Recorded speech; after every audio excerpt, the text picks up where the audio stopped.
Wee! Yahoo! We're at the end, everyone. The end, my friend. The end of the decade studies, that is. Not the end of anything else. It's just the end of the decade studies. We're all the way at 2020. Can you believe it? Or the 2020s. Can you believe it? Wow. Christmas in a week. But hello, how you guys doing? How you guys doing? I'm like sluggish because I ate a lot this morning. And yeah, I'll talk about it when we get into the class, but feeling very sluggish. I ate a very heavy meal, and now I'm just like, buh. I'm just like, ugh. But let's go ahead and see who we got here before we get into class and talk about the good old 2020s. It's felt just like yesterday that we were in the 2020s. Wait a minute. Alright, who do we got here? We got Saribot, our rock. We got Ghosty, you got your sticker. Hello, you're the 192nd. Hello, something buddy, hello. Folk, hello, Station, hello, Shiopi, hello, y'all got your stickers. You want 12 ice creams? Doesn't that sound really good? Doesn't that sound really good, actually? It's been a minute since I had a sweet treat like that. Like, my sweet treats have been limited to stuff like fruit, which is good, which is what you should be doing, but I kind of miss the other sweet treats, you know? Doggy Melody, hello, you got your sticker. Can't wait to learn what happened in the 2020s. Yeah, I do wonder, right? Howdy, it's— oh, Testosterone, hello. You're Doggy Melody now, nice. 192th. Exactly. Plata 64, hello, ahoy. Hello. Nice, we got lots of people in here today. I missed so many decade lectures. No worries, because you know what? It's all, the VODs are all on my YouTube. I think I got it in— if I do this command, will it show up? Yeah, there you go. You can find my VODs over at YouTube. And I did make a playlist as well. It should be there. The YouTube! Exactly. The YouTube. Well, with that, let's go ahead and get to class. Hello, it's me, Babinka Bear, your local Sun Bear art history teacher and educational streamer. And today, we're at our last decade study. Can you believe it? Wait, let me scroll out. Actually, let's put on some music first. And because usually I've been putting like the music of the decade, like I don't know what to put for this one. Like, yeah, I could just play 2020's music, but what would the— you know what?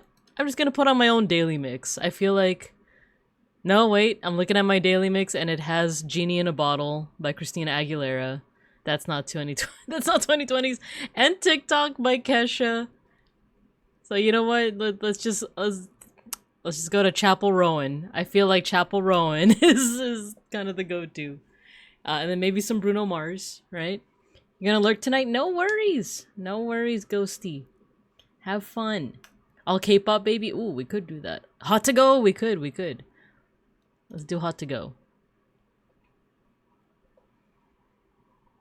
There we go. We got some good 2020s. You know what? I didn't go into music when I was writing up this 2020s decade study, so maybe we can rectify that. But yeah, this is the last of our decade study, so let's go ahead and zoom out and see how far we've come. Hold on. Want to be able to see your guys' messages. So yeah, I've been using this Figma board to like just basically make a whole collage of each decade, right? But if I zoom out, look at this. It's not even a circle. It's like vaguely US shaped. That wasn't intentional. That wasn't intentional by any means. Starting all the way over here at the 1900s, right? Into the 1910s. Wait, I mean, should we do like a recap? I feel like the recap would take up the entire 3 hours, right? But well, just do a light recap. So, you know, 1900s coming into the 20th century. You still got women in long dresses, but, you know, they were experimenting with it a little bit. You got some interesting modern art, like, sparking around this time, like Cubism, Fauvism, Expressionism, car designs. Back then, like, it was just a novelty for rich people. instead of like, you know, an alternative mode of transportation. So we will see that change, right? So we got the 1900s, we got the 1910s with your big wars, your very big wars, actually, your world wars. Let's see, art. There we go, more experimentation. Things like futurism, geometric abstraction, Dada, right? We got Dada especially as a reaction to the absurdity of war. Oh, Geo. We got into the 20s. That was actually our first decade study. Our first decade study was all about the 20s. And you can kind of see how, like, it's kind of, like, sparse in comparison to, like, the way that I would eventually do decade studies, right? She informs us, hello, Mauser. Said that for a week or so here in Australia, a slop cover of Madonna was top of the radio charts. Really? A slop cover? Like, AI slop? Or, like, regular good old-fashioned, like, human-made slop? Right? Yeah, dang. But yeah, 1920s, I feel like fashion-wise, it's very recognizable because, like, women started, like, having the, what's it called? Like, the, they had the cloche hats, the short hair. You know, I can't believe I didn't, like, put it here, but it was the jazz age. I want to say the swingers, not the swingers. But it was the jazzy 20s, the billion-dollar slop computer. Ah, no, jeez. Let's see. With art, yeah, Dada, surrealism in reaction to, like, the absurdity of the war. But guess what? We got another war coming with the 30s. Though it's more so in the 40s that it, like, the bulk of it happens, but lots happening over here, too. So the Great Depression was, like, kind of the main thing with the 30s. It affected mostly, like, a lot of Western countries, but because of trade and stuff, it would also affect a lot of the rest of the world as well. This is where you start to see, like, folks like Frida Kahlo. Let's see. Edward Hopper as well. Getting into the 40s, this is where you start to see the art that people, you know, are feeling a little bit more ambivalent about. You know, you got your abstract expressionism, your Mark Rothkos, your Jackson Pollocks, but also a lot of things that we recognize even nowadays started coming along. So like your superheroes, Batman, Superman, Tom and Jerry, Bugs Bunny, all those things coming out. Fashion-wise, people had to conserve a lot of what they needed because of the war effort, right? Let's see. And then into the 50s, we got the post-war peacefulness, right? Yo, In's Ritual, hello, you got your sticker. You got your post-war prosperity in the 1950s. This is also where you start to see more casual fashion as well. Like men just wearing a t-shirt outside? Ridiculous. And now look at us. Yeah, art just kept on getting more and more experimental during this time. So you get like your pop art, your mid-century modern, getting into the 60s. This is when you start to see a lot more of the countercultural movements. Your psychedelic art, Man on the Moon, which we're still kind of like trying to get back to those times in terms of like astronomy, right? Super sharp car designs, by the way. Super like large, elongated, like I keep saying sharp, but like they got the tail fins and stuff like that. Longer hair too. You start to see more guys with longer hair during this time. Let's see, 1970s. Even more countercultural stuff, but you also did start to see the like beginning of more conservatism in a lot of Western countries. Also a little bit more what's it called, representation, right? You got to see like more people of color on the telly. And also, like, just more of the telly, but also video games started to get their start here. Getting into the 80s. This was kind of like peak conservatism by this point, but there was a lot of crises because of that, such as, like, the AIDS epidemic. And as well as, like, a lot of people kind of, like, reacting to that as well. This is also where you start to see, like, me inserting, like, family members into here. So, like, this is, like, a picture of my parents. And, of course, it's censored, right? 80s were a golden age of cars. Yeah, I do like the angularness of, like, 80s cars, right? I think this is probably, like, one of my favorites. And I'm not even that much of a car person. But it's also, like, kind of nostalgia. Because, like, I think my dad had a car like this. I think it was, like, some kind of Honda. But I just remember it was just so I don't know, it's just so nostalgic. A lot of this is very nostalgic because even though I was born 1990, like, you know, that's like practically the tail end of the 80s if you think about it. There's so much of the tail end of the 80s that was still in like the year of 1990. You know. But then we get into the actual 90s. Like, you get into the actual 90s and you have like more personal computers actually personal computers you started to see it around the 80s, but like even more so like in the 90s. Integration of things like computers in the classroom. Here's Tiny Binka, you see? I was a computer kid at an early age, you see.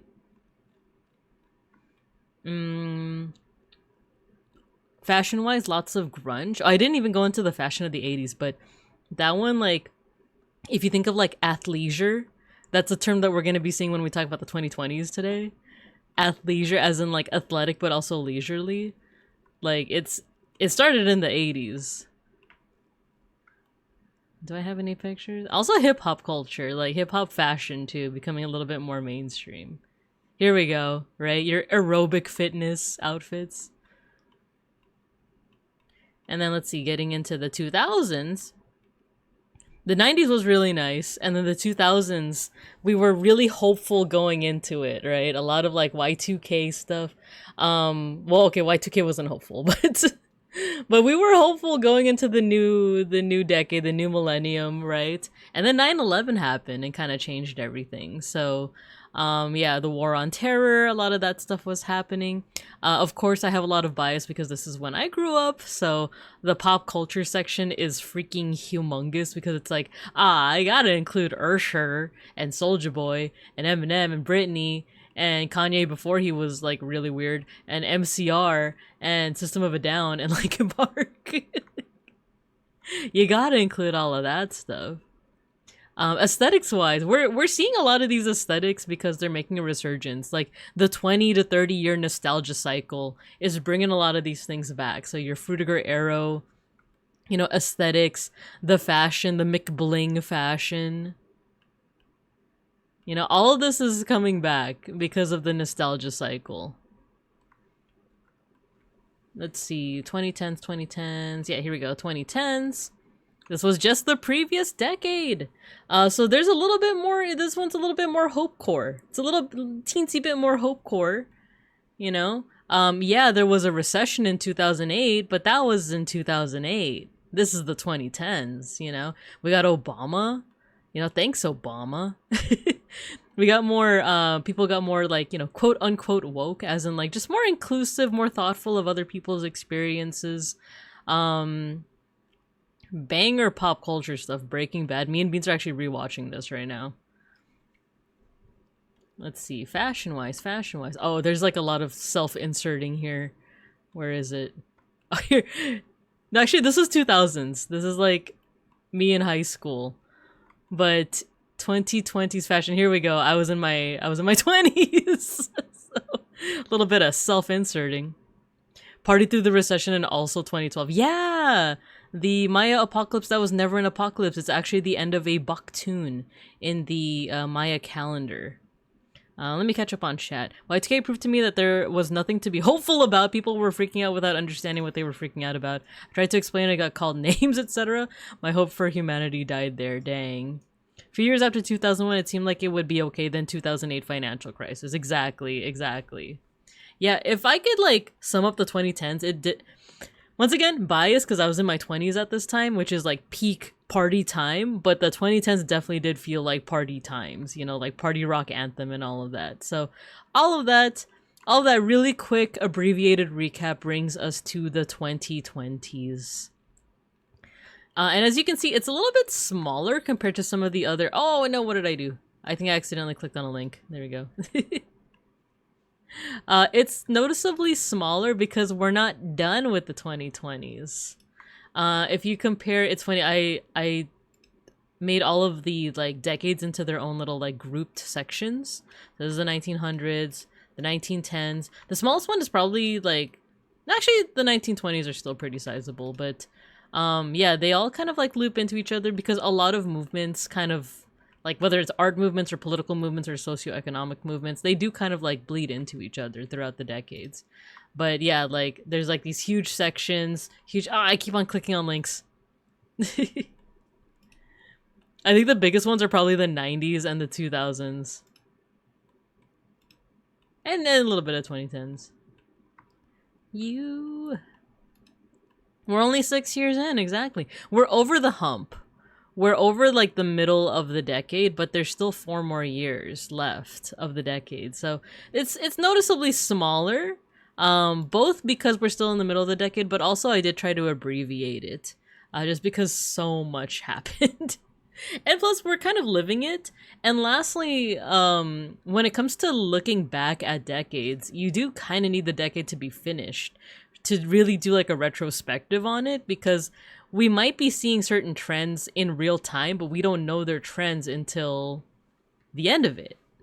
Right? Does that make sense? Like, so that's why like this section is like a little bit smaller. I still have a feeling we're gonna have a lot to talk about, but before we get into that, don't think I forgot. We got to do our dailies.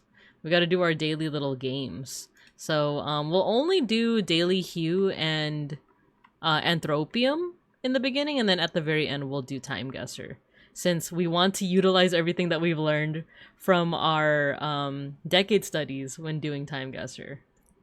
So for those that don't know what I'm talking about, we do have some games that we play on the daily.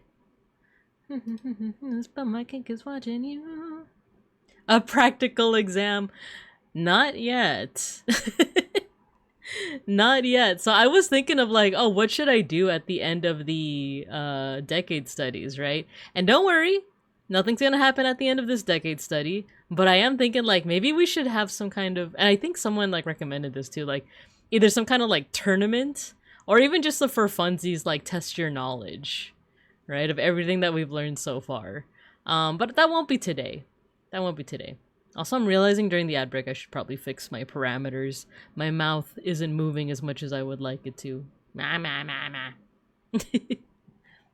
But that's for the ad break. But yeah, let's do some dailies.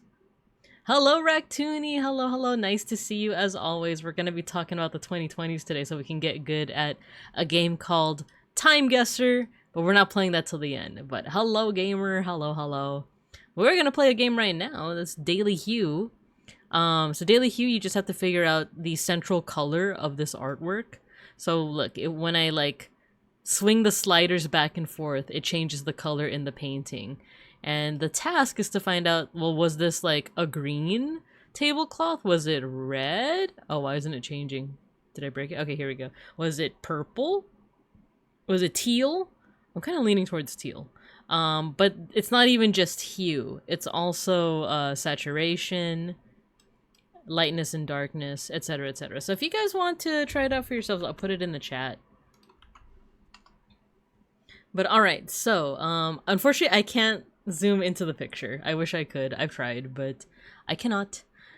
But let's see, this is Sylvia Darning by Harold Gilman. This is 1917. Oh, this is the 1910s. This looks like something that you would see in like the 70s or something. But I guess with that in mind, I feel like the color would be a little bit more muted then. Let's see. Oh no, it's not changing the color of the painting. I think I broke it. Did I break it? Do I need to refresh?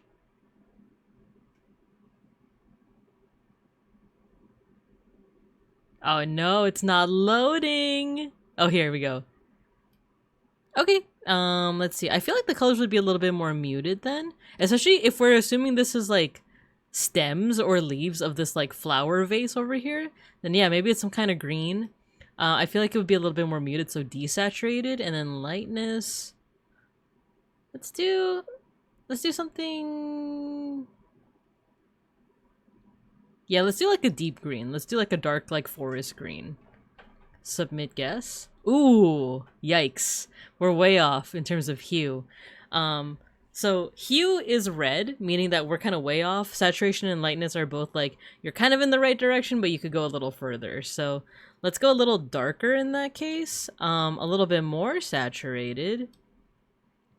And maybe it's not green, but maybe it is some kind of I want to say, let's say teal, like Hatsune Miku teal, right? Let's try it out. Oh, 91. We did a lot better that round. So hue, we're only slightly off. I think maybe something like this, like a blue, and then little desaturated. Because this is the 1910s. It's not to say they didn't have color, you know, but like I feel like the color would have been a little bit more conservative until it like blossomed into like the 1920s, you know, with the Jazz Age. Is it a look at this brand new paint color that was invented commercially available type painting? Maybe, maybe. We'll find out. Let's see, 92. Okay, so we got the saturation and the lightness. Now it's just the hue. And I feel like we're pretty close in that regard. So it's either going to be closer to like a light blue or a dark blue. And at this point, the difference is kind of like not that noticeable. So I'll just put it kind of somewhere here in the middle. 99! We're so close. We're so close. I think we're off by like 2 or 3 points. So we're at what? 183? Let's do 186. Submit guess. Nice. Nice. We got a perfect. Let's go ahead and share that. I'm going to go ahead and paste it into the Discord.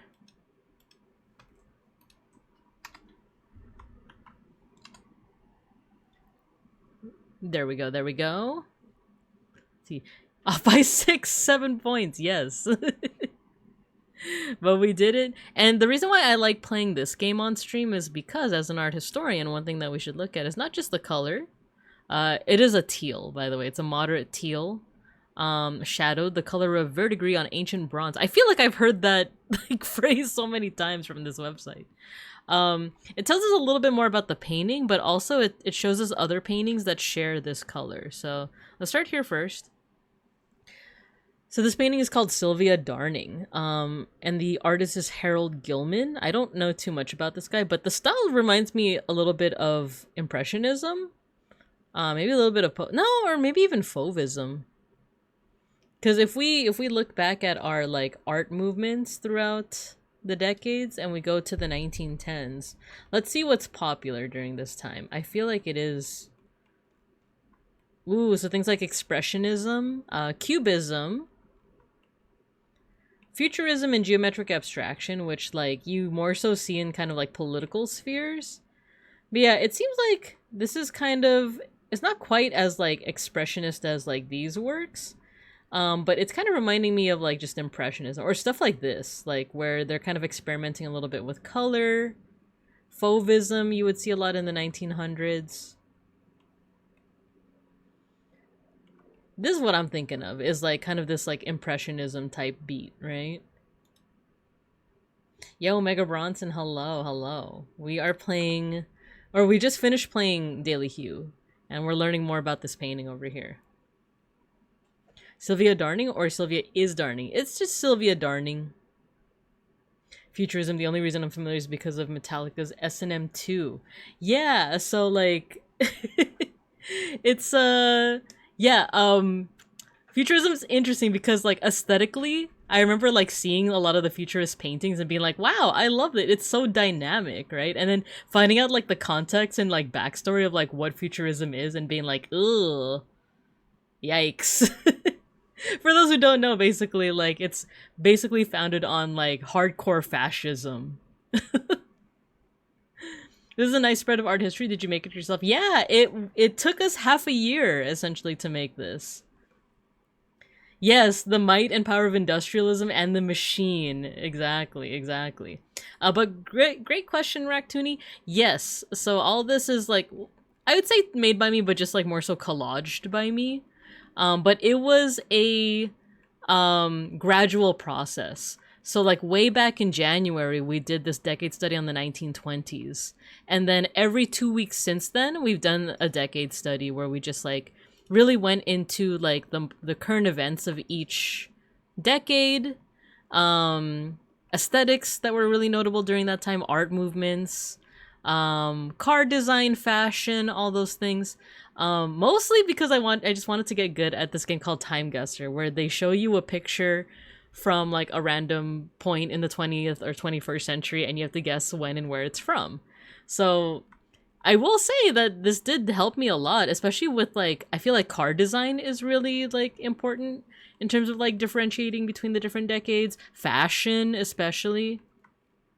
And the art movements, you don't really need to know the art movements to get good at Time Guesser, but because I'm an art historian, like, I feel like that's just part of the fun too, is just seeing like each decade's art styles or the art movements rather are always a reaction to what came before. So for example, like actually I want to start first with like Dada.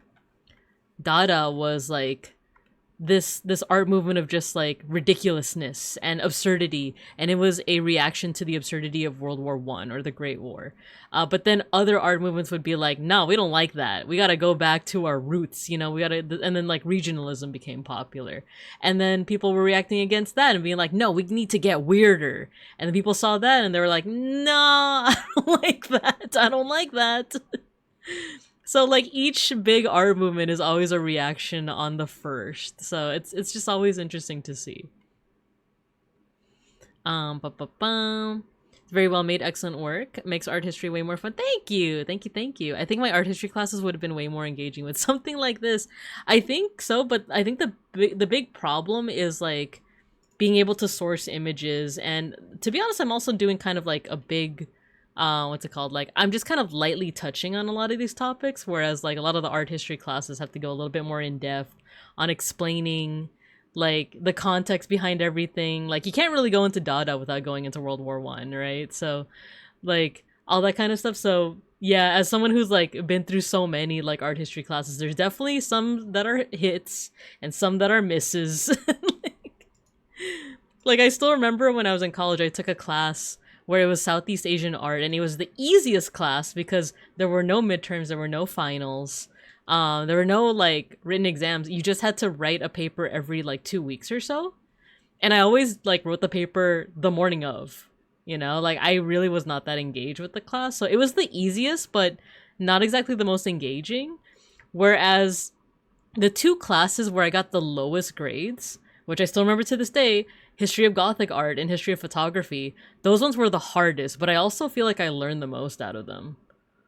Like I'm like such a Gothic art enjoyer now. Like I'm a Gothic cathedral enjoyer, but it's also because like, and when I say I got the lowest grades, I didn't fail it, but I did get a C, and I did feel disappointed in myself. But I did learn a lot, so yeah. An awesome personal project? Yeah, totally. Now me re-listening to Scythian Suite and Iron Foundry from SNM2 now that I've reminded myself of them. That happened to me this past week, actually. That's a fun story I can tell you guys about. I think I'm gonna use something like this to help me learn things better. Just inspired me. Yeah, you definitely should. The program, or rather the platform I'm using, is just called Figma. Figma. And it's cool because it's free. I do have the paid version of it, but it's just because it helps me with like collabs and stuff. But it's completely free, and it's basically like yeah, can I link it? Of course. So it's just figma.com. A lot of people will make the joke of, you know, Figma balls, but it's a good, like, here, let me put it in chat. Cause you can use like these like what's called like fig jam boards to just like paste into it and make collages and stuff like that. But you can also use it to if you're like interested in graphic design, this is also a good kind of like online platform. And it's also an alternative to Canva. I know if there are folks that don't like using Canva due to various reasons that I won't go into, but Figma is another good alternative.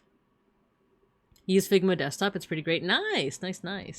C is for credit, and that's good enough for me. But yeah, going into what Mauser said about like being reminded of something, this is going to be a complete tangent from the 2020s, by the way. Actually, it's more about the 2000s, the late 2000s.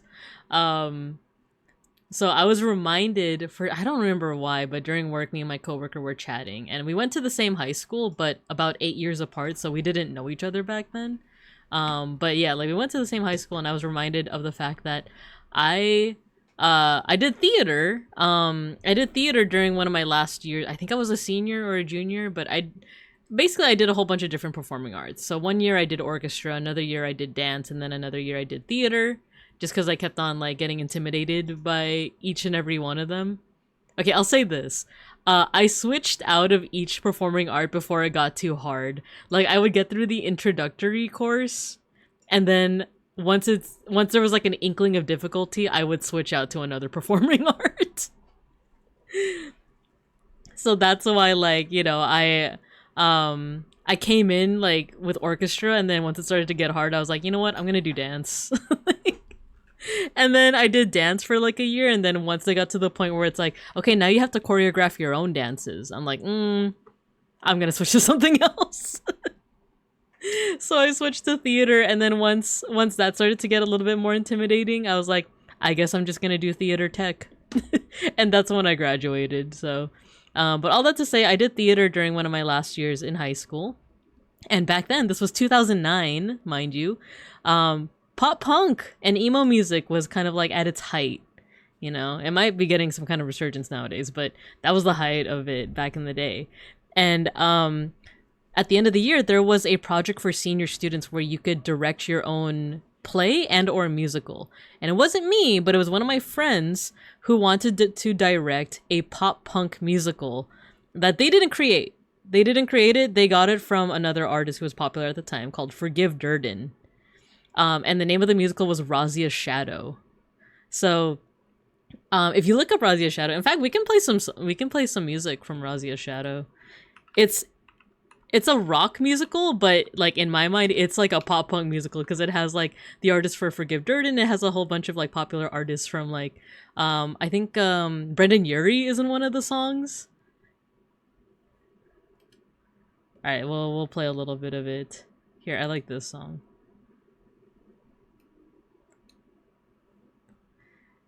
It kind of is very 2009.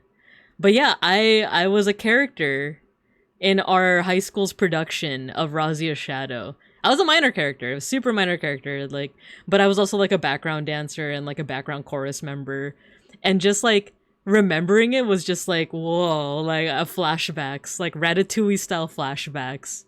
This is your fate. Let me see if I remember. But yeah, it's, I don't know, it's just so fun. It's just so fun to like reminisce about stuff like that. Oh, this is the part, Ready? This is your fate. Hear them say, let the lamps shine. Open all our eyes. I was like a chorus member in the back. I was like, the scene is we're like admiring a bunch of lamps, and I was one of the chorus people just like pointing at the lamps and being like, look at the lamps, look at them. I'm re-enrolled back to college this year. Yo, nice, congrats, Ractoony. Starts uni this fall. Rush to get my AA by the end of the summer semester. Nice. I hope you enjoy it. There's two musicals that I actively remember, but the only one I listen to again regularly, Avenue Q for Days. I don't know if I've definitely heard songs from Avenue Q.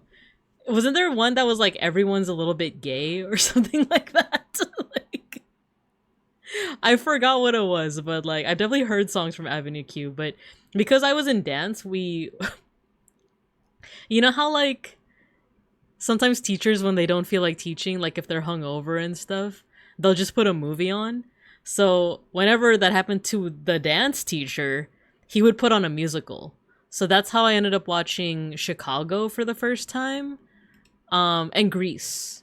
And actually our school also did a production of Grease as well. I'm trying to remember like what else. It can't just have been Chicago and Grease. I feel like there were other ones, but yeah. Oh, everyone's a little bit racist, that's the one. Like, yeah, it's everyone's a little bit racist. I thought that was another one that was like everyone's a little bit gay. Mothcore rolling the TV with the combination DVD VHS player, right? I don't know if my school had that kind of funding. I think we just had the VHS player. I think we just had the VHS. No, actually, I think we did have a DVD. I think so, right? Because like my high school wasn't like super underfunded, but it definitely wasn't well funded. Might be thinking about it if you were gay, but I'm not gay. It may be. You know what? That does ring a bell. from your bones. I think, let me see if I can find the one with Brendan Urie. Oh, here, The Exit. Surrounds me. So this is about two brothers, and one of them is like nice and peaceful, but the other is like powerful, and they're both princes of a place called the Dark. But then the crowd is like, wait for it, wait for it, wait for it. Why can't you be more like your brother? Together you will rule the throne. The evil and darkness would grow. This kingdom needs you. Yeah, right? Like I feel like you can kind of imagine like the plot of this is like my high school was funded enough for the smart boards that didn't work, but not funded enough for roof repairs. Yo, smart boards were completely out of my like age range. The concept of smart boards, like, I didn't know about until like maybe like after the pandemic. Like I had no idea what smart boards were like until for like a while. Cause like I graduated high school in 2009, and then I graduated college in 2018. Like 18. No, 17. Oh my god, I'm forgetting when I graduated college. Or I got my master's rather in 2018. So like by that point, like yeah, like smart boards, or rather I didn't see any smart boards when I was like in school. So yeah. You might have liked yesterday's Food Guesser. Is very much up your alley. It's funny, I've been watching Sklimbo play Food Guesser. So like even though I didn't personally play it, I did watch. I don't know if he did yesterday. No, he wasn't live yesterday, so I did miss it. I don't remember what time they changed, or if you can go back. Oh. You're all making me feel old. Get off my lawn. You graduated high school. Wait, 2012 and you had smart boards? Really? Like, I did not see a smart board until, like, the 2020s. Like, when I say our school didn't have, like, the fun... Like I said, we're not, like, super underfunded, but we weren't, like, the best funded. The idea of a smart board back then is, like, wild to me. Like, we definitely didn't have smart boards. We had, like, just whiteboards. Yeah, getting back into it. Oh, yeah, let's finish off our dailies, right? We were learning about this painting, Sylvia Darning. It says here, Harold Gilman was a British painter and a leading member of the Camden Town Group, a circle of artists who focus on scenes from everyday life.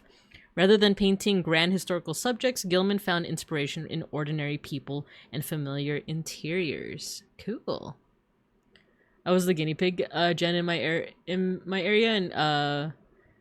got them when I was like in 5th grade. Oh, you got them when you were in 5th grade. Oh wow. It was just a bad projector with a special type whiteboard that could not connect to the Windows Vista computer. Oh wow. I mean, like, I think the fanciest thing for us was, yeah, I think the projector screen was no longer, you didn't need transparencies anymore. I think that was, like, the like, coolest technology. But now I'm trying to remember if that was, like, I might just be mistaking that for, like, stuff I've seen at the school sites that I visited for work. I was meant to see the sun. Graduated high school in 1999, credits-wise, but waited until 2000 so I could graduate with people my age. Oh, cool, cool. I was but a cub at the time. I was but a cub. I was like 9. I was 9 years old. But okay, so this is the artwork of Harold Gilman. This teal is like definitely like a big player in this kind of painting. Let's see. Oh yes, William the hippo. You definitely see the teal on William the hippo. This is a faience work from ancient Egypt. I love William. If you go to the Met, you could see him personally. There were no smartboards, projectors were about it. Yeah, right? Like, I didn't know about smartboards until the 2020s. And yeah, the projectors were usually the ones that were, like, for one, very hot. You needed transparencies with them, right? And it wasn't a camera.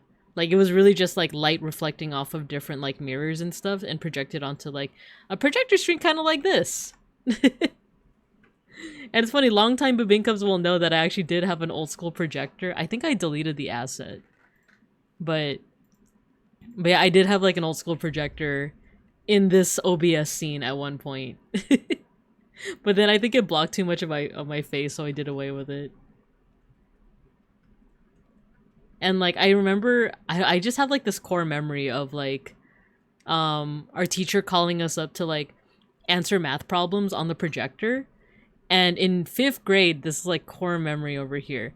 We were learning like math problems. And each of us had to like go up and solve a math problem. And if we didn't know, our teacher would help us out, right? But I remember when it was my turn, I went up and I tried to solve the math problem and I was struggling. And I looked up at my teacher to like get help and he was on his phone. Like, he was on his phone and this was like what, 2001 or something like that. So like cell phones and like flip phones were like starting to become a thing, but like, or maybe he was on the school phone. I forgot what it was, but he was on the phone. And I just remember like standing up there awkwardly for like minutes. Which, like, when you're a little kid, that feels like forever. I was just, like, awkwardly standing there as, like, my classmates were staring at me. And I was, like, looking at my teacher, like, can you help me? Can you help me? Help me? And he's just, like, yapping away on the phone. Those things were hot, too. Because they literally just, like, expelled heat in your general direction. They bolted it onto a regular whiteboard, and then they, when they installed it, and because it wouldn't work with markers, the school had, each of the teachers kept heisting the roller whiteboards from each other's classes. I mean, you gotta do what works, right?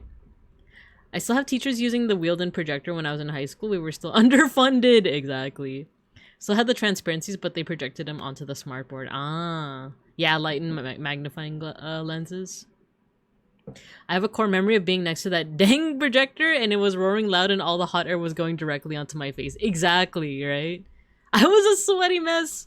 I would have been too. Playing Snake on the brick phone. Yes, the Nokia brick phone. I had my first flip phone in 2001, little Nokia. Still have it, still works. Yeah, that's the crazy thing. That's the crazy thing is that like iPhones made after like within the past 5 years will fail after a couple of years, but that Nokia phone from the 2000s still chugging, it's still going. You could still play Snake on it. And I remember another core memory I had was like there was a little like kind of like a paint app, but it was like pixel by pixel. And it was either black or white. Those are the only colors you had. And I remember I was really bored waiting for my dad to pick me up.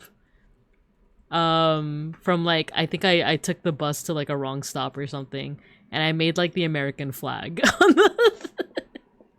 I made the American flag on my little Nokia brick phone. But alright, let's go ahead and go on to our next daily. This is Anthropium. Slimbo started playing this game today and I had to like...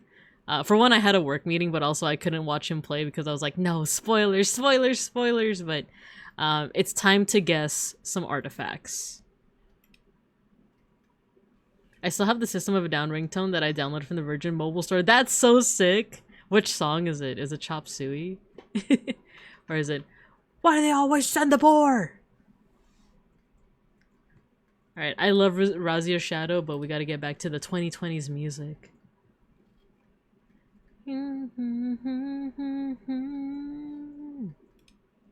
Okay. No, yes. Alright, let's see what this is. Greco-Roman, definitely. I am just not able to tell whether it is Greek or a Roman copy. It's marble.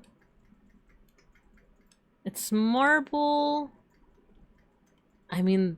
That's the thing, I really don't even know, like, the fashion differences. The headdress makes me think Roman. I'm here in Tennessee. It looks vaguely Roman, right? I kind of want to say Rome. Let's do that. Time period-wise... Medieval period starts around 500 and then ends around 1500. So let's say that this is, like, you know, here in the middle, right? Right in the middle between 1 BCE and 500 CE. Ooh, okay, it is Roman. It's Roman, and we're only slightly off, time-wise. It's 100% Chop Suey, let's freaking go. I think I got that Bluetooth to my phone on the bus, let's go. So this is a statue of Dionysus leaning on a female figure, Hope Dionysus. Ah, Roman copy of a Greek original. See, this is where it gets kind of hard. Is that like, is it the Greek original or is it the Roman copy? Right. Okay, what do we have here? We have a staff, but usually if you zoom in, you can probably see. Ooh, so we have some cool like spiral S-shaped shapes. Oh, easy. This is Benin City. This is Benin City, Nigeria. You can kind of tell because of like kind of the exaggerated features, but also the armor that they wear. And then another big giveaway would be if this is brass or some kind of like iron. Yep, bronze, copper, iron. So yeah, Benin City. Not to be mistaken for the country of Benin, mind you. Benin City is in Nigeria. And it's a little bit after the 1500s. There we go. Easy peasy. This is Edo peoples. Ooh, this is interesting. Wait, what is this? Ivory, wood, or coconut shell inlay? That is making me think Inuit. The question is which side of North America. Oh, hey, cat. No! Oh my gosh, I forgot to mention to you guys. We're babysitting. We're cat-sitting a third cat. And he's very, He can be silent, but he can also just be really loud and attention-seeking. And he almost like did a big stretch on like my chair, but also by extension my leg. So if you hear a mysterious honking sound, it's the cat that we're cat sitting. Where'd he go? His name is Filka, by the way. Filka. Yeah, he's so cute. Okay. So yeah, this, if it's ivory, wood, or coconut shell inlay. Oh, coconut shell implies tropical. Coconut shell implies tropical, but also ivory.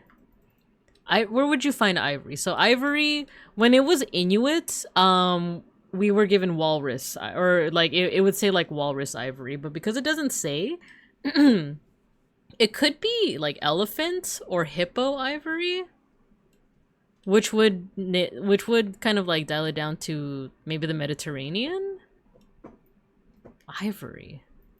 And then Plata, you were saying that you thought it was the top 10 of a gator or a croc. It definitely does look like that, right? Huh. Ivory, wood, coconut shell inlay. Ivory, wood, or coconut shell inlay. Now here's the thing, I don't know, like, I know coconuts are in like places like the Philippines, but where else, you know? I kind of want to say maybe this is Pacific then. But do I go down south to like Southeast Asia, or do we like stay up here because maybe it's indigenous, right? I'm actually not sure. And we don't have any other details other than ivory, wood, or coconut shell inlay. Coconuts kind of float around the Pacific. Okay, so we got coconuts which are around the Pacific, but then we have ivory, which once again, it could be walrus, but it could also be hippo and elephant. Hippo and elephant is more so Mediterranean. Well, hippo is Mediterranean, elephant is more like South or Central, like Africa, and then walrus could be like up here, you know?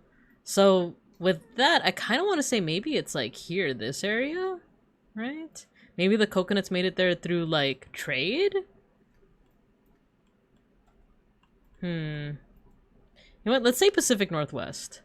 Let's say Pacific Northwest, and because wood is an organic material and typically they rot away after a while, with exception to like Egyptian stuff, let's say that it's like after the 1500s, take a guess. Ooh, we were way off.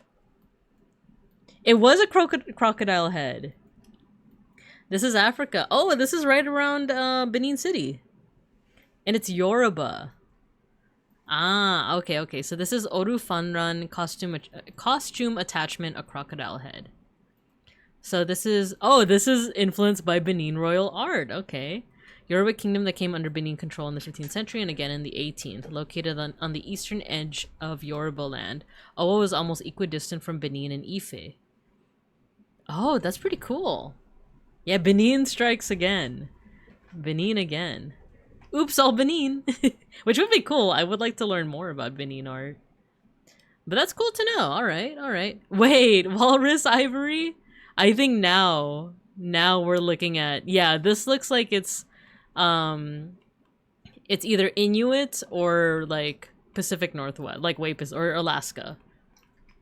There's also a polar bear here. The question is, though, which way do we go? Do we either go here, Greenland, or do we go, like, Alaska? I feel like it could be either. Let's go Greenland. Let's go over here, Nuuk. And then let's say that this is a little bit more contemporary. Ah, wrong guess! We knew it was Inuit, but it was more so Alaska. It was Alaska. This is American Eskimo, Alaska. Walrus ivory. And it's a chessman. Oh, interesting. A set of 32. Very cool. Dang, like we got the culture but not the location, unfortunately. But that's still pretty cool. That's awesome. Alright, what do we have here? We have silk. Silk is usually a dead giveaway for China, but these motifs don't necessarily look Chinese. Harpsichord enjoyer, hello, hello. We're just playing a little bit of Anthropium before we get into our decade study. This is interesting. I can't really even parse the design. This kind of looks like... This looks like hands and like legs, but then there's like another miniature figure or like another set of legs here. Oh, look at these animals over here. Maybe this is Chinese? What other details do we have? Silk metal wrapped thread lampas. I actually don't know what lampas is.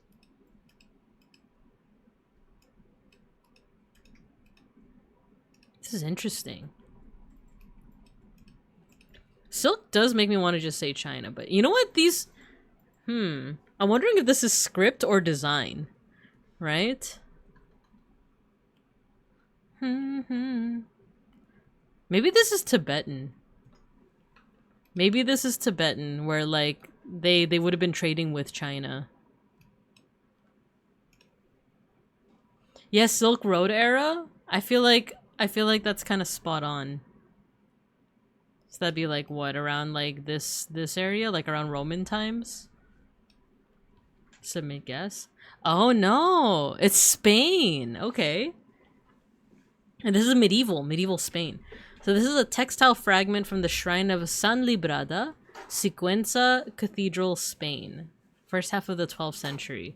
It displays a pattern of roundels bearing adores griffins with gazelles below their forelegs with a border pair of fantastic animals. Oh, cool. Okay, so we were way off.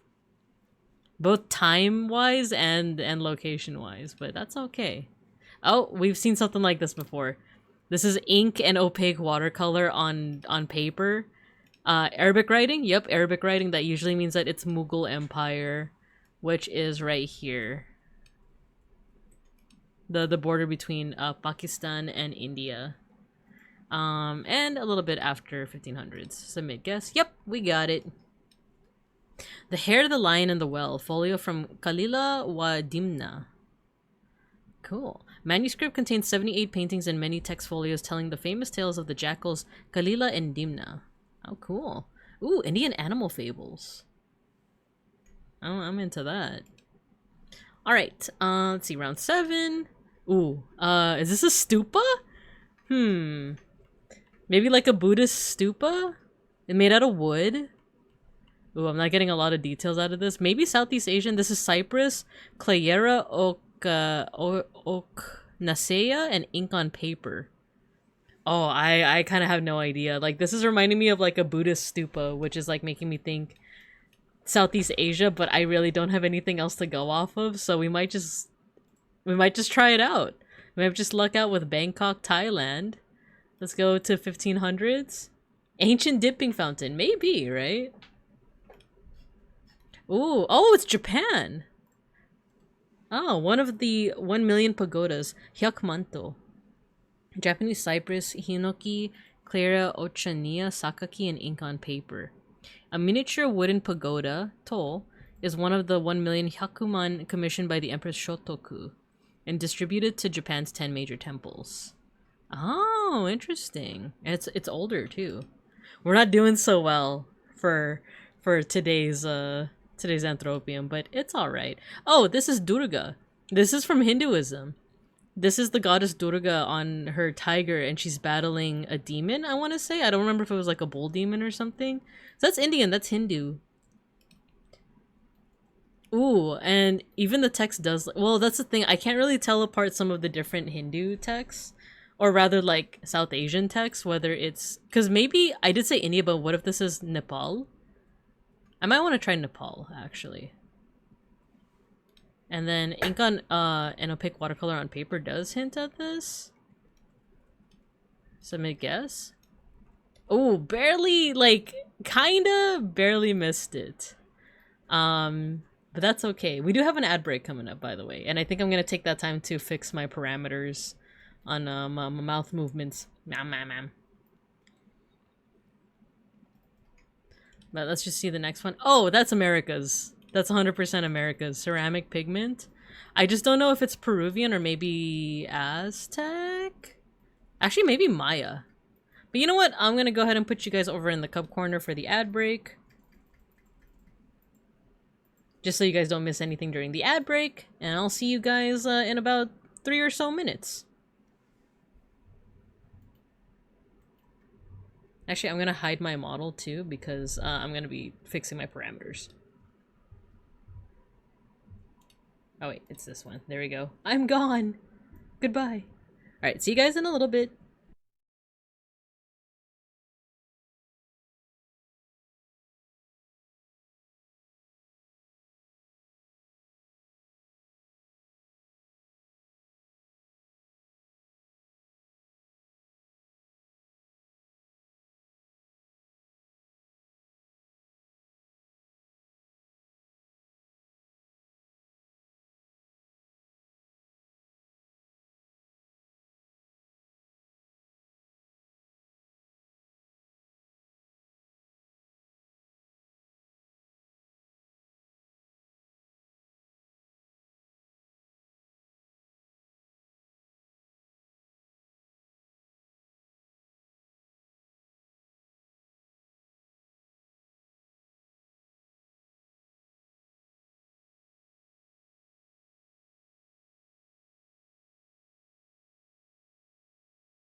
Sorry, give me a second. I'm eating a burrito.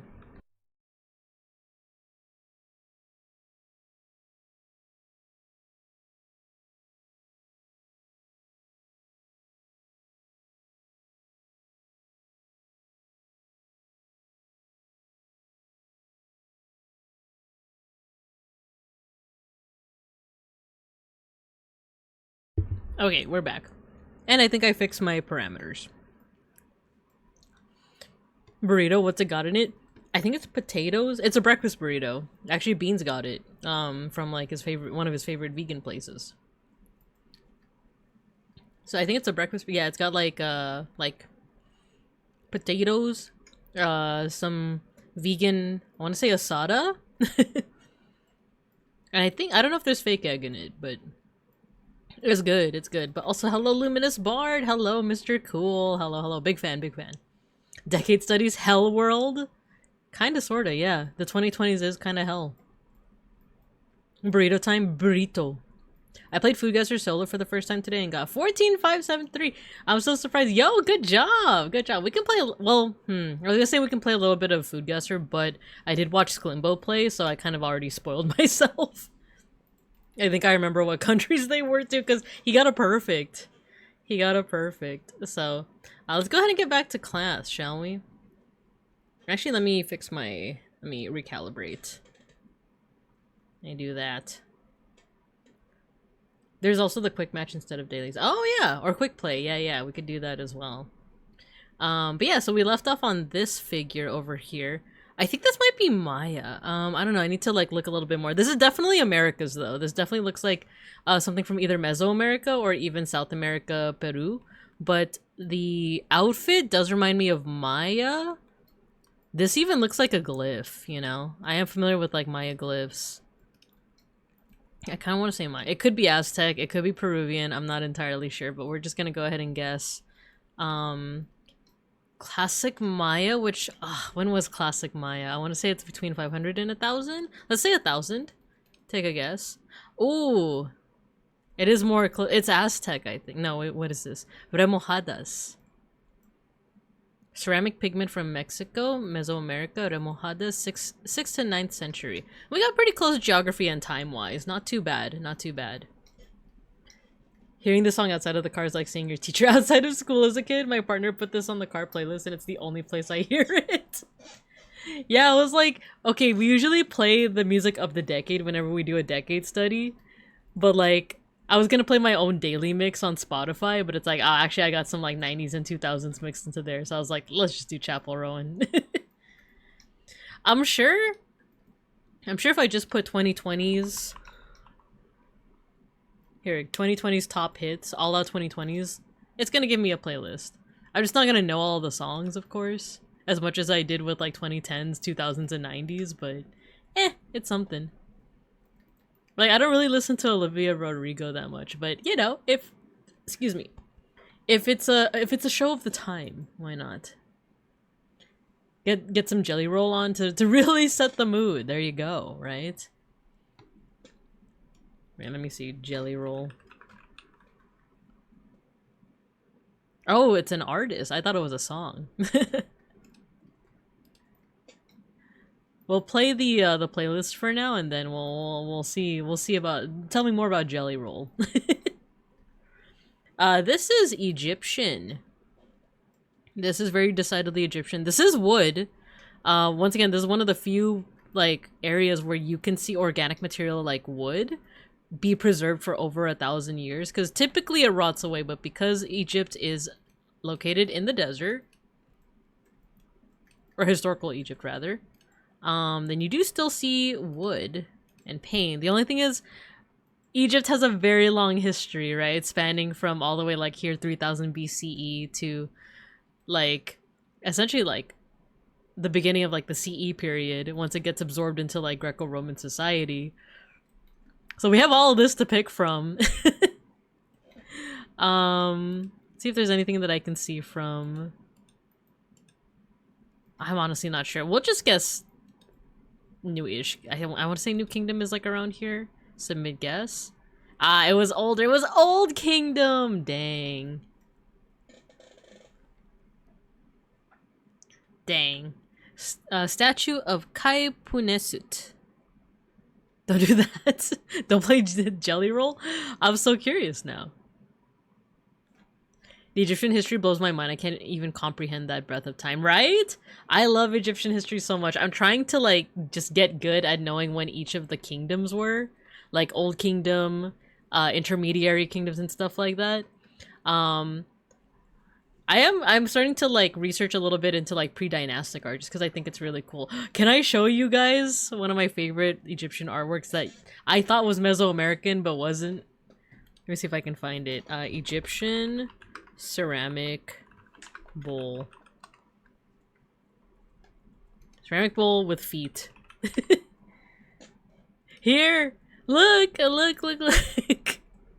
It's a little ceramic bowl with feet. But it's like walking. It's so whimsical. It's so whimsical. And you know what's crazy about this? This is ceramic. This is one of those materials that like very easily kind of like wears away with time. You don't see a lot of ceramic that has survived for thousands of years, same with like wood, but in Egypt, of course, it's different. It gets preserved, especially if it's like hidden away in a tomb or something like that. So not only is this ancient Egyptian, you might think that like, oh, ceramic Egyptian, maybe it's from like the Roman period. It's a little bit more recent. No, it's from the pre-dynastic period. It's old. It's older than the pyramids, you guys. It's older than the pyramids. This dates back to 3,700 to 3,450 BCE. BCE. So this is 5,000 years old. Over 5,000 years old. This is older than the pyramids. It's so whimsical. Just make it into bear paws instead. It'd be perfect for me, right? Built like a Smiling Friends background character. Yes, the ancient Egyptian, you know, Smiling Friends character. He probably talks. There's probably like a little face, like here on the like actual bowl itself, right?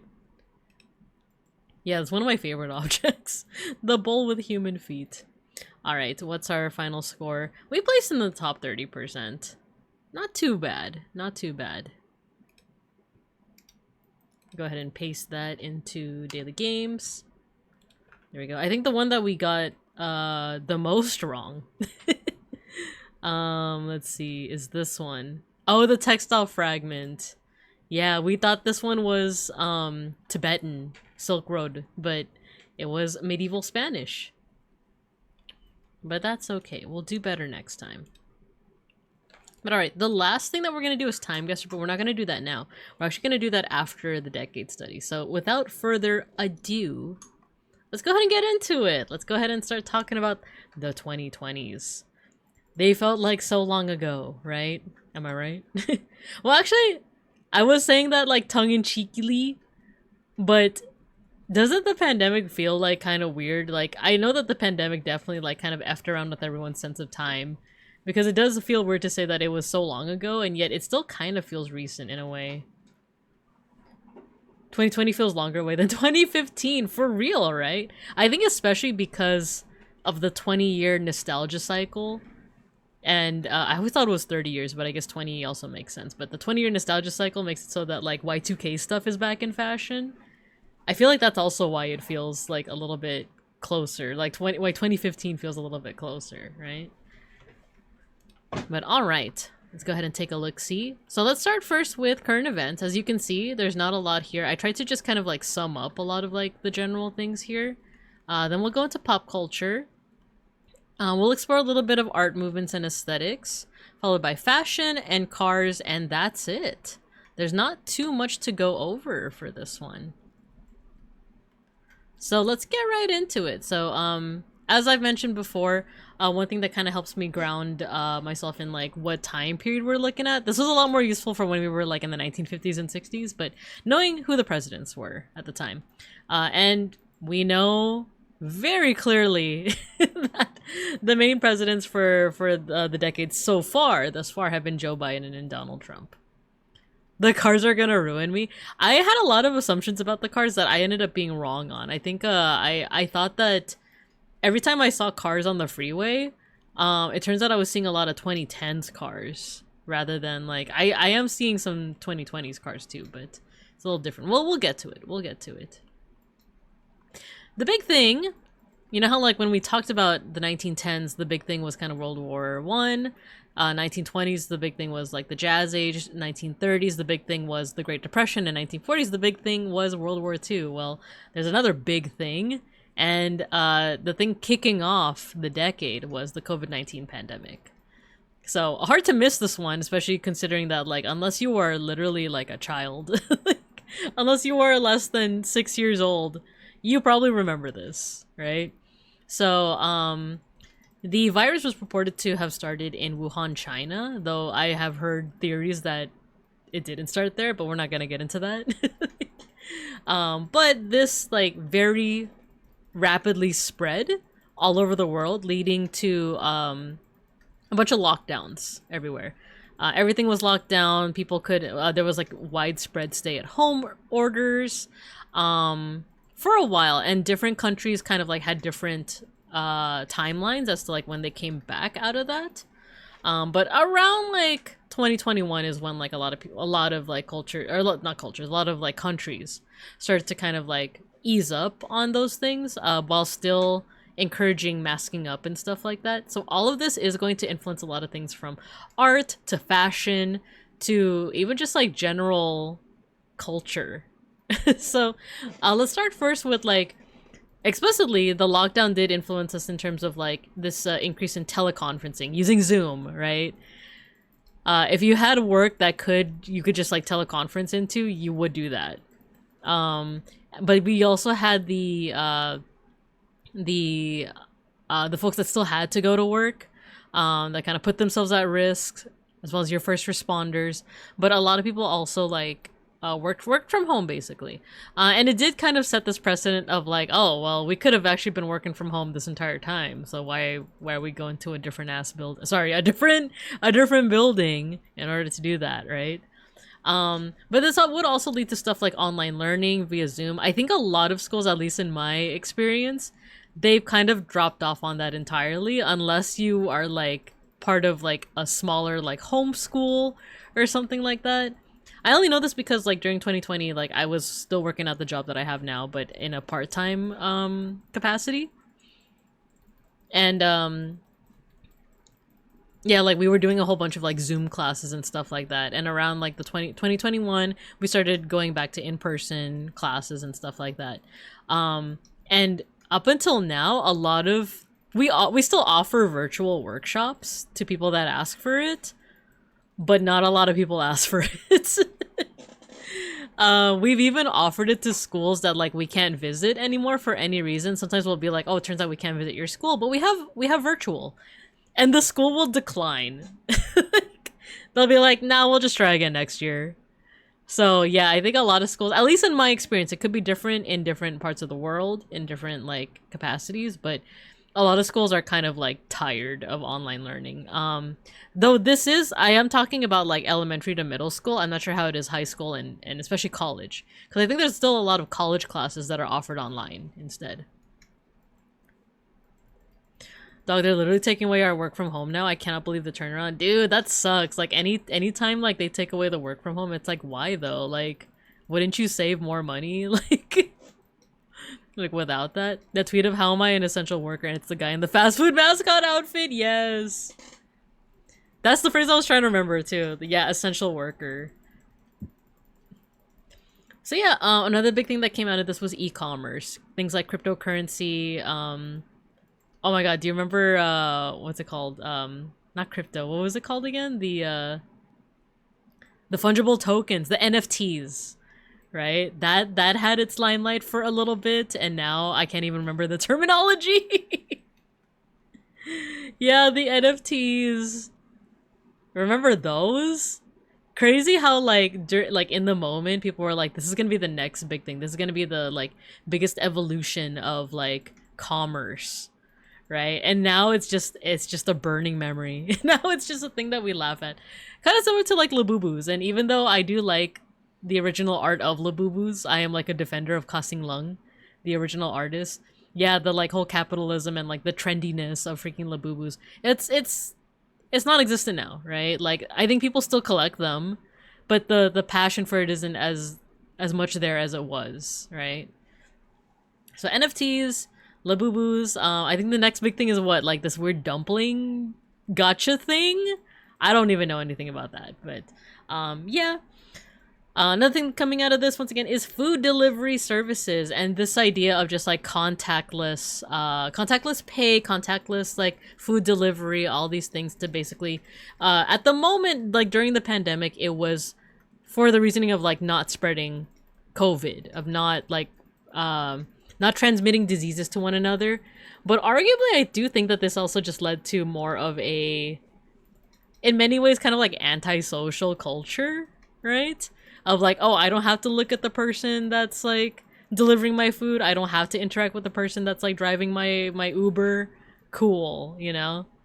Which that latter thing is good if you have like social anxiety, but also like you are kind of missing that human connection.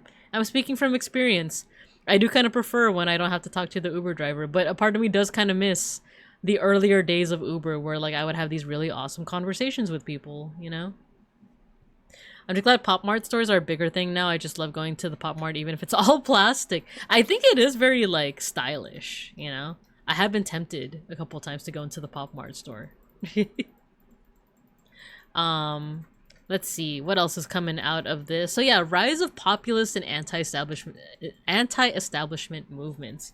On both sides, or rather on all sides of the political spectrum, right? But I think the biggest, because of like, for example, like Trump being the president over the past like, well, we had him from like 2017 to 2021, and then like Joe Biden, but then we have him again until at least 2028, hopefully, please.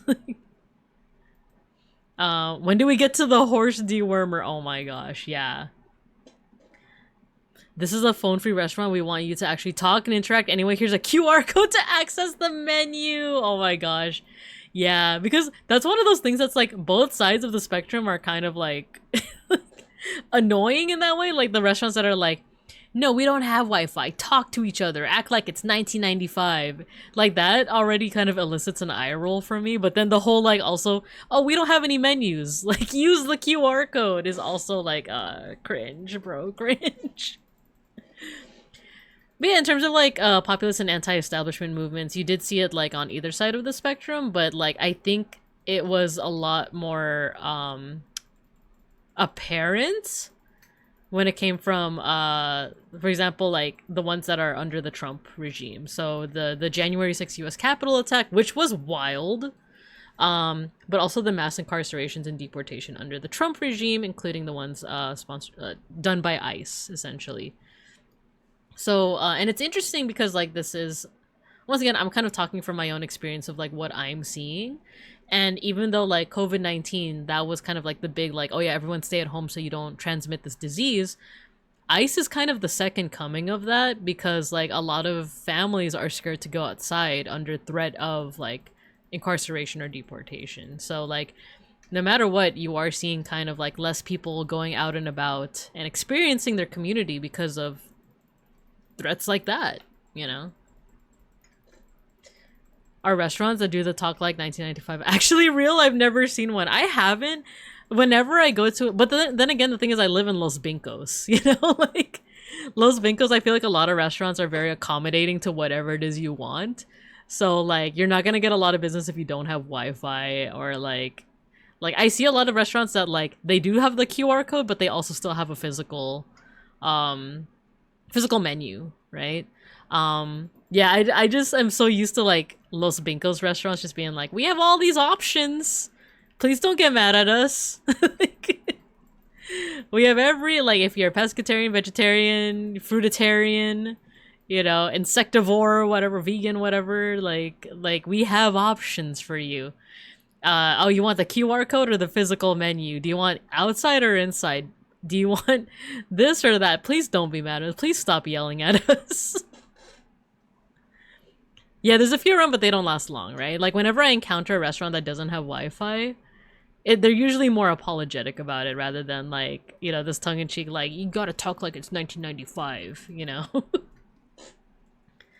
So yeah, speaking of violence, speaking of, like, things happening that are scaring people, military conflicts. So, quite a few have happened, have started in the 2020s and have yet to finish, such as the Russia-Ukraine war starting in 2022, the Gaza genocide, US intervention in Venezuela, and the 2026 Iran war. So those were happening. And then another kind of like big thing that is affecting kind of all aspects of life, from art to fashion to cars to etc., is the AI boom. I think I've made it obvious, but for those that still don't know, I am an AI hater. Like, I did see that tweet that was like, what if you guys lived in a world where AI just disappeared? Could you get anything done without AI? And then I saw the QRT, the quote retweet that's like, this is like a meth head asking you, like, what would you do if you didn't have meth one day? And you're just like, I'd be just fine, actually. Yeah, that tweet is so funny. Like, what would you do if AI just disappeared? And it's like, I'd be fine. Like, I know a lot of like, I guess high schoolers that weren't feeling up to like doing their research report are gonna be, you know, pooping their pants, but I'm gonna be fine. But yeah, like, we still gotta talk about it though. Like, we still gotta talk about, like, yeah, 2020s is when you see this boom in AI technology. Some of it did kind of start off, you know, like kind of optimistically. Like, I know that like at first this one, DALL-E, right? They were like this image generating AI, right? Another Frank's question. What would you do if meth just disappeared one day? But I remember that DALL-E, when it first started out, they wanted to make, for example, like they wanted to make it so that you couldn't generate faces. So just so that they never violated anyone's privacy. I think they used like creative, what is it? Like kind of like open source images. Like that's what it was trained on. So it started optimistically, right? But then eventually a lot of AI companies just kind of threw that to the wayside. It's like, nope, don't care. Do you remember the tallest meth you've ever seen? Funny that you say that. I've been watching Breaking Bad recently. I remember messing around with the DALL-E style stuff in like the mid-10s.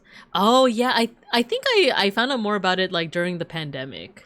Cause I remember like making stuff like this was like kind of fun because it's like, yeah, a hedgehog made of mango with a texture of mango.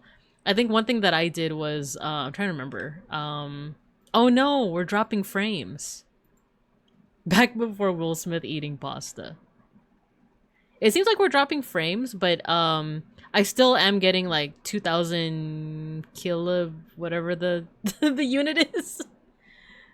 We're stable? Okay, cool. There was a thing where you could draw any shape and it would make it a cat. Yeah, like there was it's almost like the Wild West of the internet, right? Where like it felt a little bit more whimsical. It felt a little bit more like, oh, people are just kind of like trying out this new tool and having fun with it. And yeah, it's kind of janky, but like there's still a bit of a human touch to it, right? Versus like now, versus like generative AI now, where it all just feels very soulless, right? There were a few times before 2020 that was like, this person or cat does not exist. Yes, yes, yes. And I remember like seeing those images and being like, oh, that's wild, you know, that this like image, this person doesn't exist. But nowadays it's like, oh, that's you look outside, there's a billboard with a made up person on it, you know?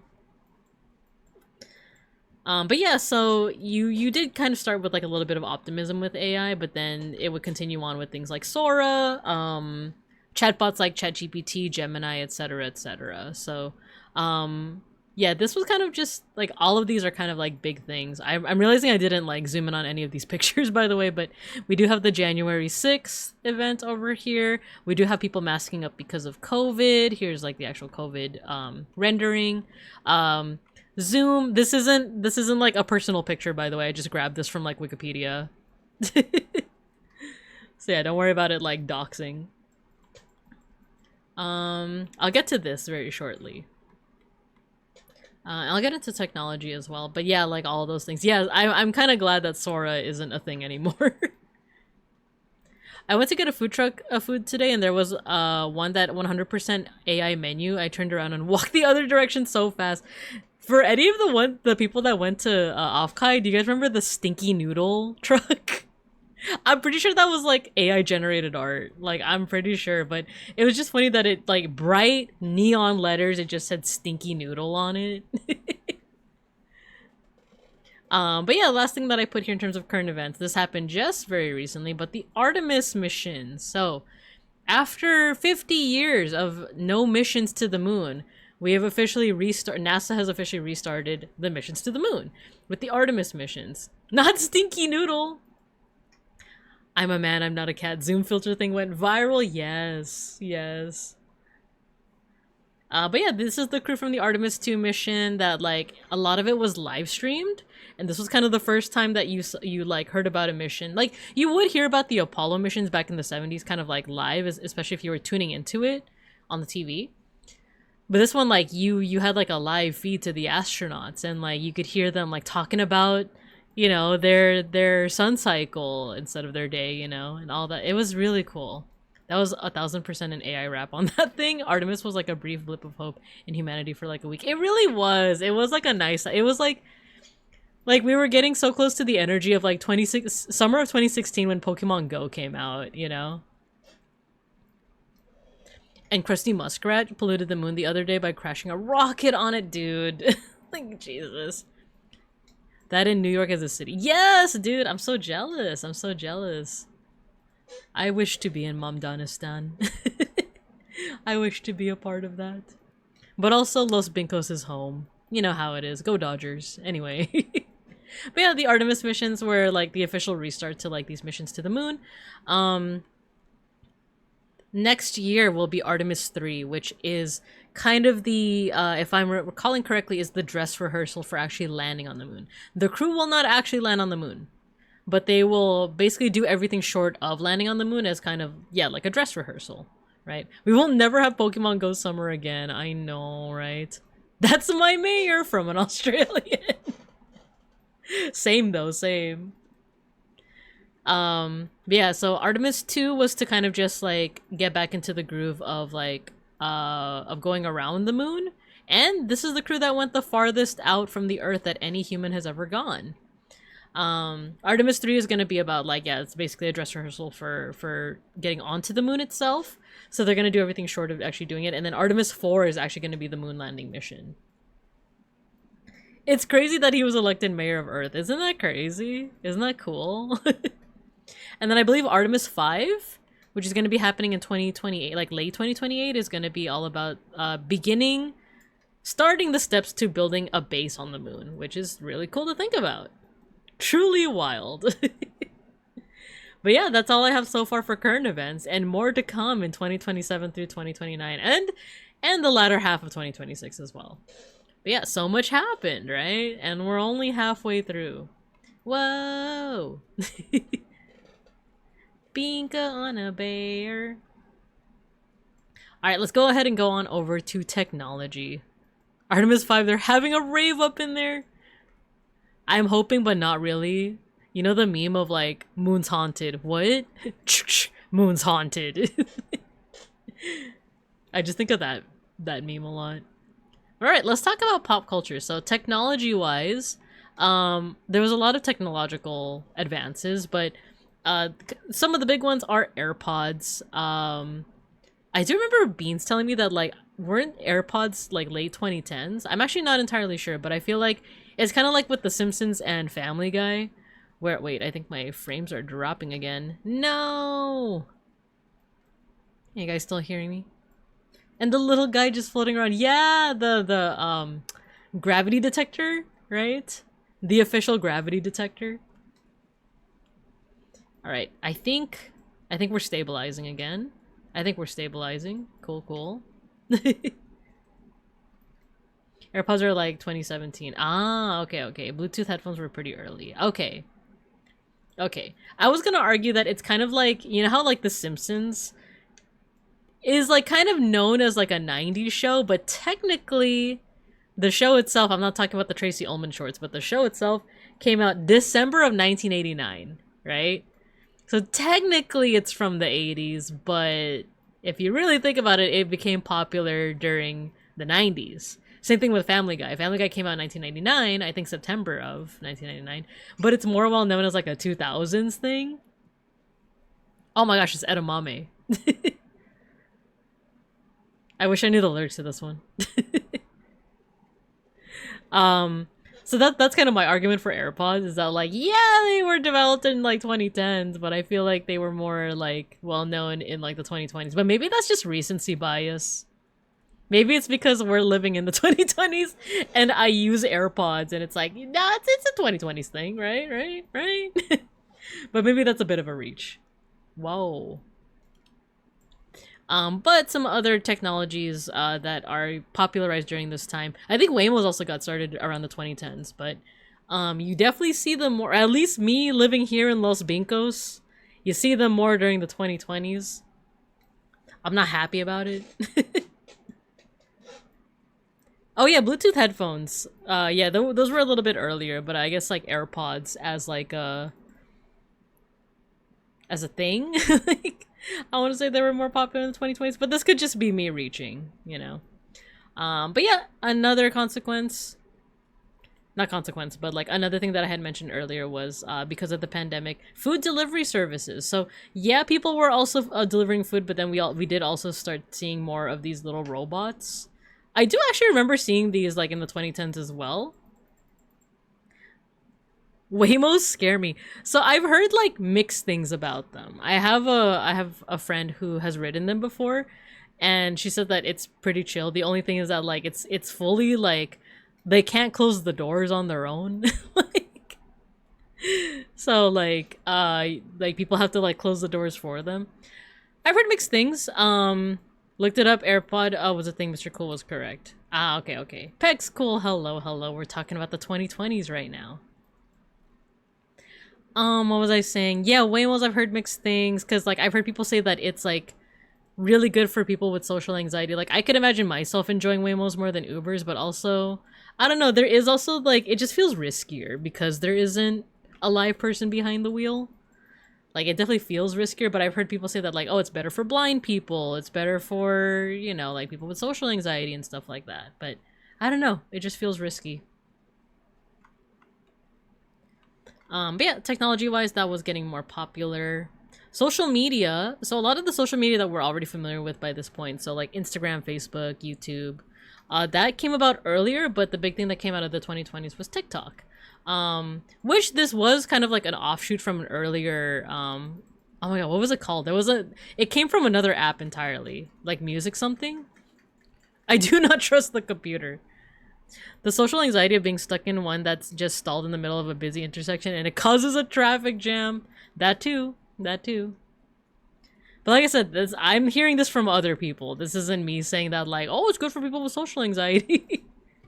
That's like what I've been hearing from other people. Musically, thank you, Plata. Thank you. But yeah, Musically became TikTok, which I do remember Musically also coming from the 2010s, but TikTok really took off. But also, in addition to that, short form media as a whole. So this is where you start seeing people kind of copying TikTok's format, like the vertical short form format. So you got your Instagram and your Facebook Reels and your YouTube Shorts. Real ones remember Musically. I was gonna say real ones remember Vine. Like, I still love Vine so much. Of my life. I love this song. A glorious look in her eyes. Streaming services. Streaming has been a thing since the 2000s, but a couple more were cropping up because of the subscription formula. So you got your Disney Plus, your Apple TV Plus, HBO Max, Paramount Plus. All this against earlier ones such as Netflix, Hulu, Amazon Prime Video. To make her shine. I didn't have a smartphone capable of Vine back then. Everyone remembers Vine, except babies.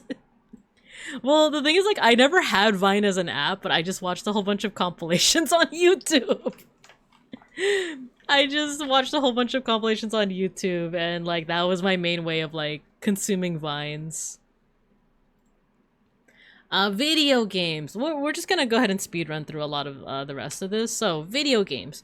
During the pandemic, Animal Crossing New Horizons was kind of a big one. I remember starting a Discord, or I didn't start it, but like we had a Discord, me and a lot of my IRL friends, to talk about turnips and the turnip stock.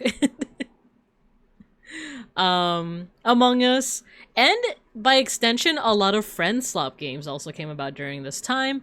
Genshin Impact and Hoyoverse, Overwatch 2, which my partner is currently... Oh, no, he's not playing. No, he is playing it. My partner Beans is currently playing that. Hades, Elden Ring, Baldur's Gate 3, Balatro, and, like I said, Friend Slop games are starting to become big during this time.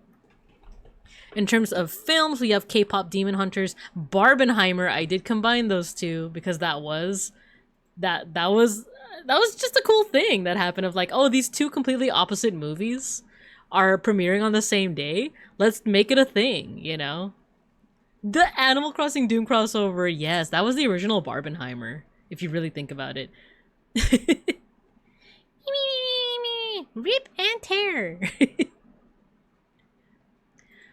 What else? Everything Everywhere All at Once, which I still haven't seen because I know it's gonna make me cry, but I want to. Wicked, Dune, Sinners, Project Hail Mary, Backrooms. All of these came out during this time. TV shows, Ted Lasso, Squid Game, The Boys, Mandalorian, Severance, Euphoria, Abbott Elementary. I feel like I forgot a couple here. Let's see. Cartoons, Bluey, Has Been Hotel, Invincible. No, you know what? I can't just say it. I gotta... Invincible. Smiling Friends, Arcane, Owl House, Amazing Digital Circus. This is also where you're starting to see more indie studios. Both in terms of video games and TV shows and films, like more like indies are starting to get a little bit more attention during this time. There's so many backrooms, like yeah. I was thinking about it because I forgot if it was like a conversation that me and Beans had of like this realization of like when did you personally start making the transition over from AAA games to indie games? Because I do feel like indie games have definitely kind of like got AAA games beat at this point, where like, you know, Mecha Chameleon is kind of like one of the most like downloaded and like popular games right now over the AAA games, you know? Yeah, A24 is a studio, yeah.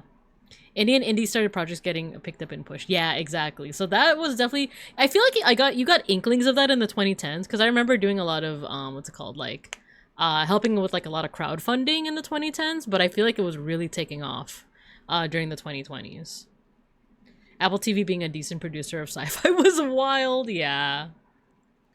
And then lastly, anime. So Demon Slayer, Chainsaw Man, Jujutsu Kaisen, Oshinoko, Frieren, Spy X Family. Granted, a lot of these, the mangas came from the 2010s.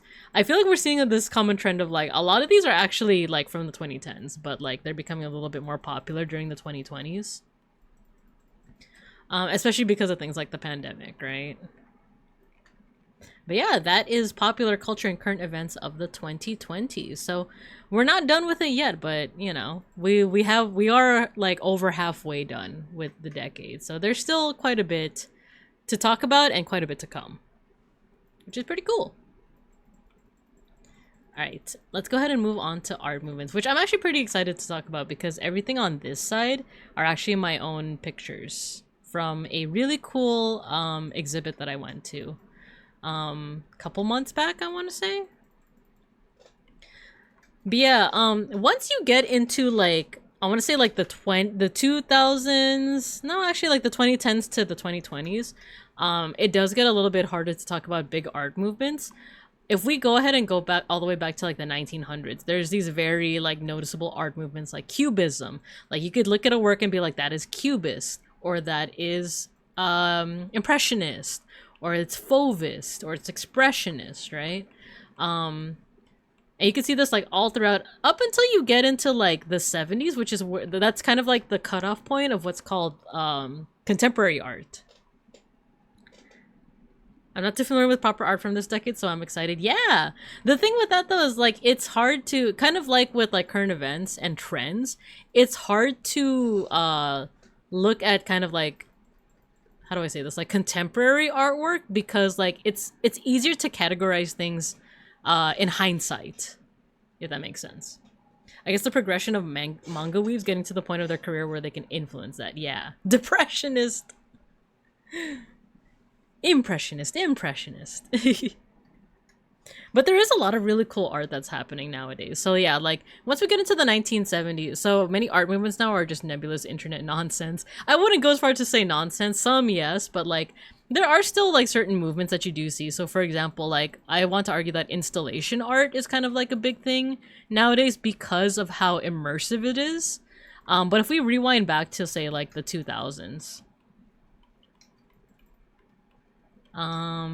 we're looking at popular aesthetics, but like there's still some like art movements of that time, like lowbrow, pop surrealism. This is pretty 2000s. I remember going to like galleries and seeing art like this. As far back as like the 90s and 80s, you still see a lot of like pop art style. Like look at this. Like this is definitely like a 90s aesthetic, right? The Global Village Coffee House, your Utopian Scholastic, internet art, and super flat was like, these were all like legit art movements, right? So like the thing is, like it's just hard to talk about these nowadays because we're living in it. But you know, decades from now, it might be a little bit easier to say that like, oh, throughout the 2010s and throughout the 2020s, you were seeing, I don't know, I'm just gonna make up a word, glorpism. You saw a lot of glorpism. You know? 2010s art, what is that? Oh yeah, so like there's still plenty of like here like performance art, conceptual art, increased market for African art, stuff like this, like installation art, immersive art.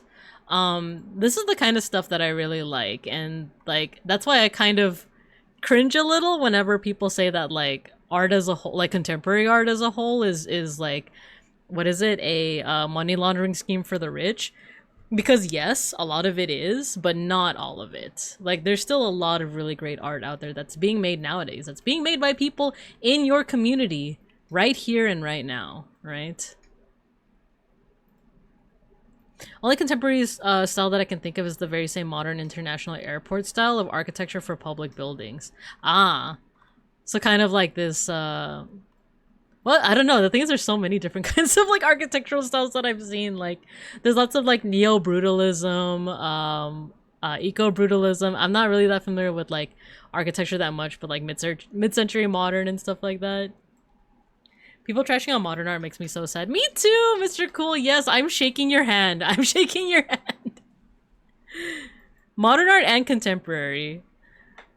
Like, both those things are like, there's so much good art that's coming out, you guys. But here I do, like I said, because it's kind of like, what did I put here? Since we're still in the middle of the decade, it's hard to categorize the overarching art movements, but we can look at just some design trends. But what I put here is that like installment art and immersive experiences are kind of like the big thing. And I do think that that's like kind of intertwined with technology and social media, because a lot of these museums and gallery spaces want people to come out to their spaces, especially after the pandemic, and especially amidst like all these ICE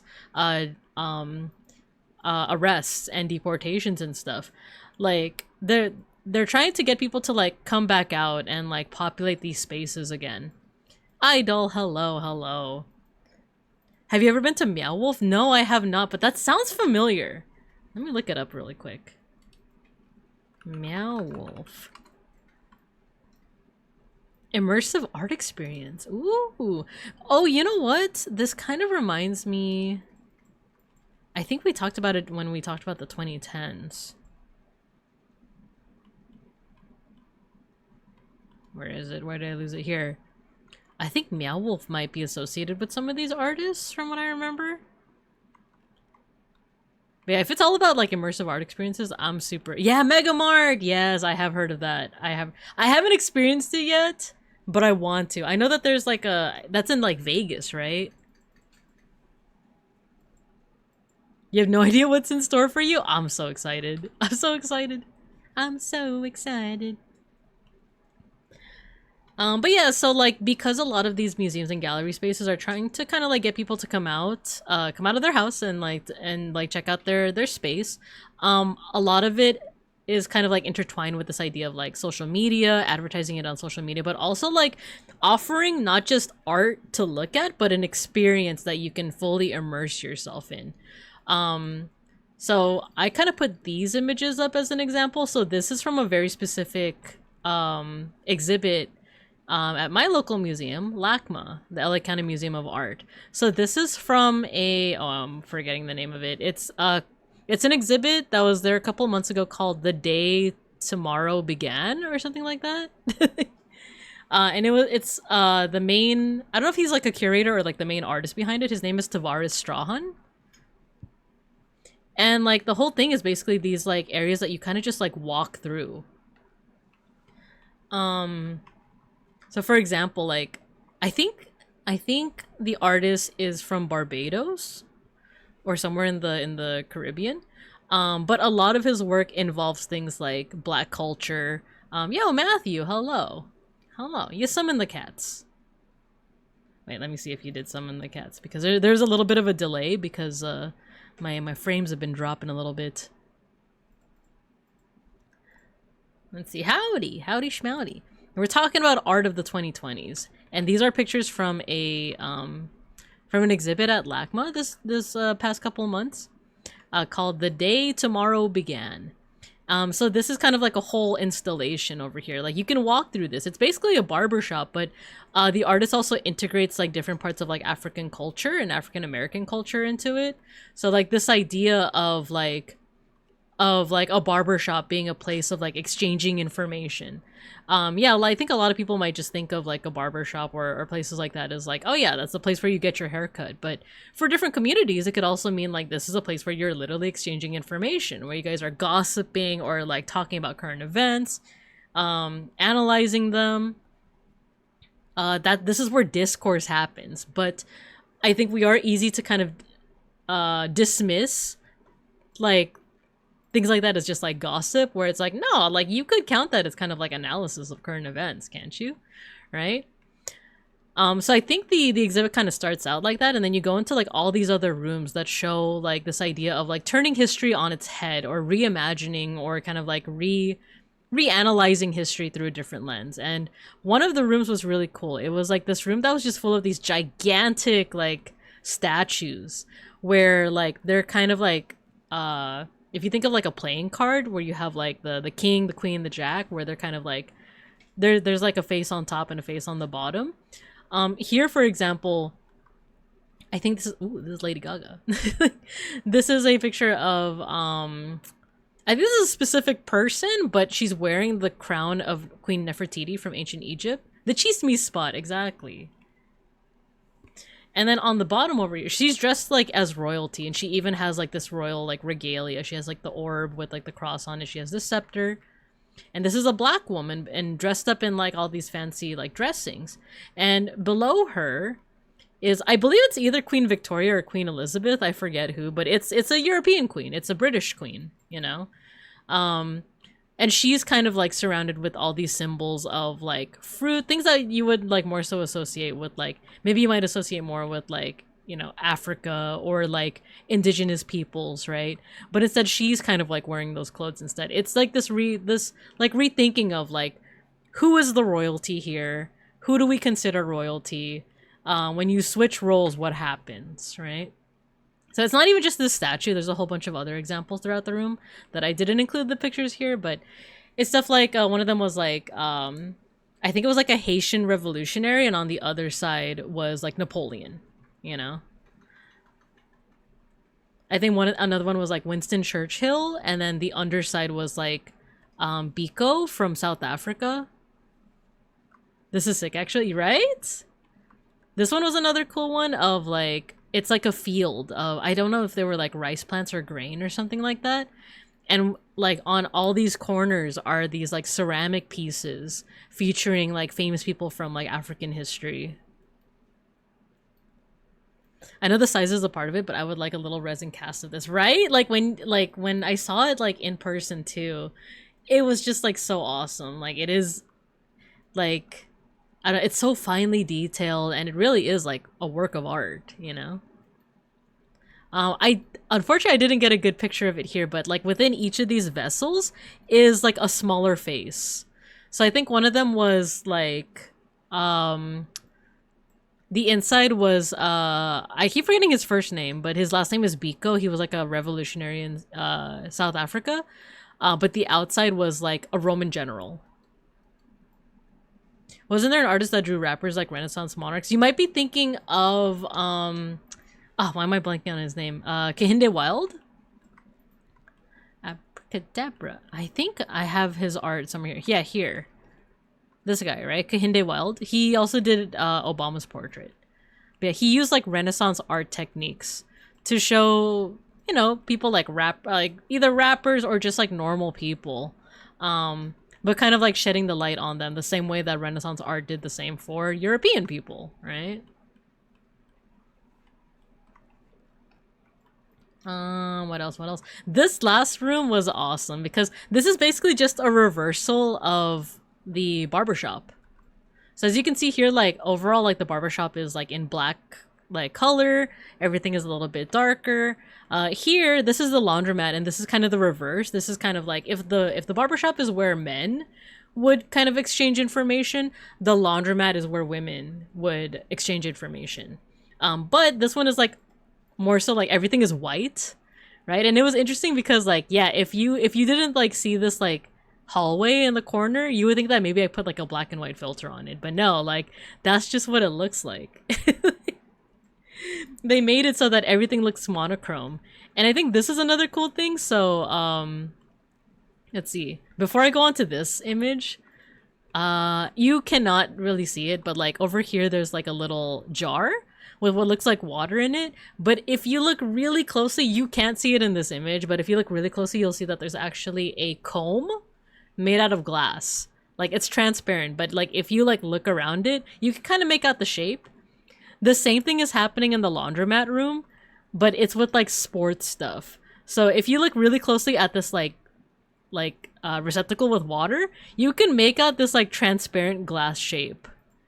And it's like a little, I think it was meant to be like a soccer ball or something like that. And the people that did the exhibit, they even made like their own little products over here that were kind of like tongue-in-cheek, like totally absent, purpose, concentrated, I actually don't know what this says, but yeah, like I don't know, this one was just really cool. What does this one say? This says the wash house. Some loads are too heavy to carry alone. So yeah, I don't know, this was really cool to see. But yeah, like the name of the game, at least for a lot of galleries and museums, is immersion installation, something where you're inviting the museum goer into the experience. And also arguably because of like social media, it's also a chance for like the viewer to kind of insert themselves into it. It's almost like encouraging people to take a selfie, you know? Oh, dang, this is reminding me that I went to a museum in the Philippines that was kind of like that. It was basically built so that people would take selfies with like things in it. But then I would paste it in now, but I'd have to like censor it and stuff like that. But yeah. So what else do we have? So art of the 2020s, let's see. The pandemic and lockdown also increased presence on social media, led to widespread interest in nostalgia for the early internet days. The Y2K days. So that's why we're seeing interest in stuff like Frutiger Arrow, cassette futurism, webcore, glitchcore, and if you don't know what those terms are, it's okay. HTTQW5, hello. We vaguely went over Frutiger Arrow when we went over the 2000s. Here, it's this. It's this. So like we're seeing kind of like a resurgence in some of these aesthetics, these fashions, stuff like this, right? But webcore and dreamcore, they kind of take that and they kind of like distill it. Or maybe not, maybe distill is not the right word, but like every time you get this like nostalgia for a certain time period, it's never like a perfect recreation of that period. People from like contemporary times, people from 2020 are kind of taking what they like out of the 2000s and kind of like fashioning it into kind of like a new amalgamation of it, a new combination, if you will. And this is kind of an example of that. This is like dreamcore, where it's kind of like just collages, but of things that are meant to elicit a certain emotion. Yes, Mr. Cool, yes, 100%, yeah. And it's amplified 100% because they don't really understand the point. Yeah, and like, if we're talking about like Frutiger Arrow, that's like, I think I saw a tweet of like actual Frutiger Arrow, which is just like, you know, the Windows XP UI and background, versus like the 2020 version of Fruitiger Arrow, which is just this like, yeah, like amplified 100 times like version of what Fruitiger Arrow actually was. So that's essentially what this is. Like, a lot of this is like the glitch core is like, it's taking the glitchiness of like the 90s and 2000s media and like amplifying it 100 times. And then another part of this too, like arguably kind of related, is this idea of like surrealism through liminal spaces. We did just get the Backrooms movie. And that came from this. This came from this like kind of surrealism of like you can kind of see inklings of the pandemic in this. Of like, yeah, these are probably from like older time periods, from older decades, but it kind of harkens back to this idea of like the pandemic where everything was kind of abandoned very suddenly. All these spaces that were once so populated are now empty. And like, yeah, you could easily put people back in there, but it's not going to be the same. It's not going to be the same moment. And that goes into this kind of like poignant feeling of like nostalgia, the liminal spaces and all that. And arguably, I kind of remember when liminal spaces were still like becoming a thing. By the way, we do have an ad break coming up soon, which is good because I need to drink some water. I remember because like it almost felt like an offshoot of like vaporwave as well, of like this idea of like, yeah, you could go back to these spaces, you could populate these spaces again, but it's never going to be the same.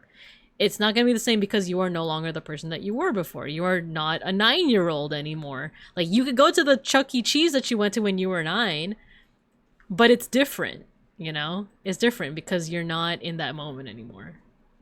But, yeah. We're going to finish this part up soon, but we do have an ad break coming up, so I'm going to go ahead and put you guys at recess.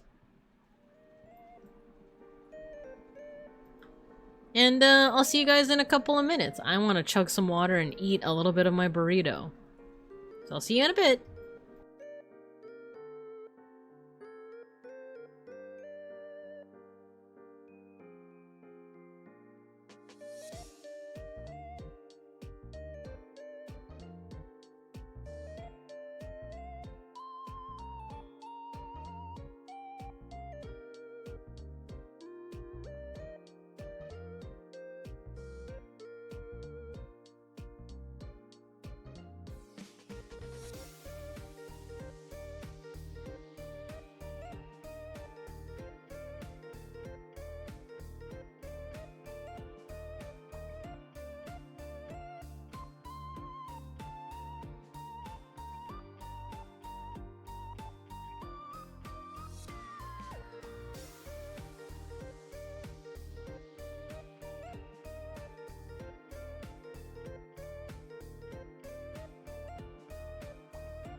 Okay, we are back.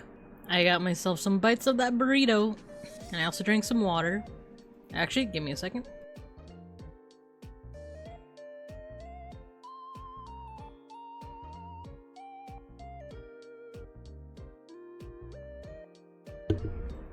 Dang, the frames are still dropping, so there might be a noticeable delay in when I like read your chat. I swear that I'm reading your chat as soon as I can, but there might be a little bit of a delay, so do bear with me.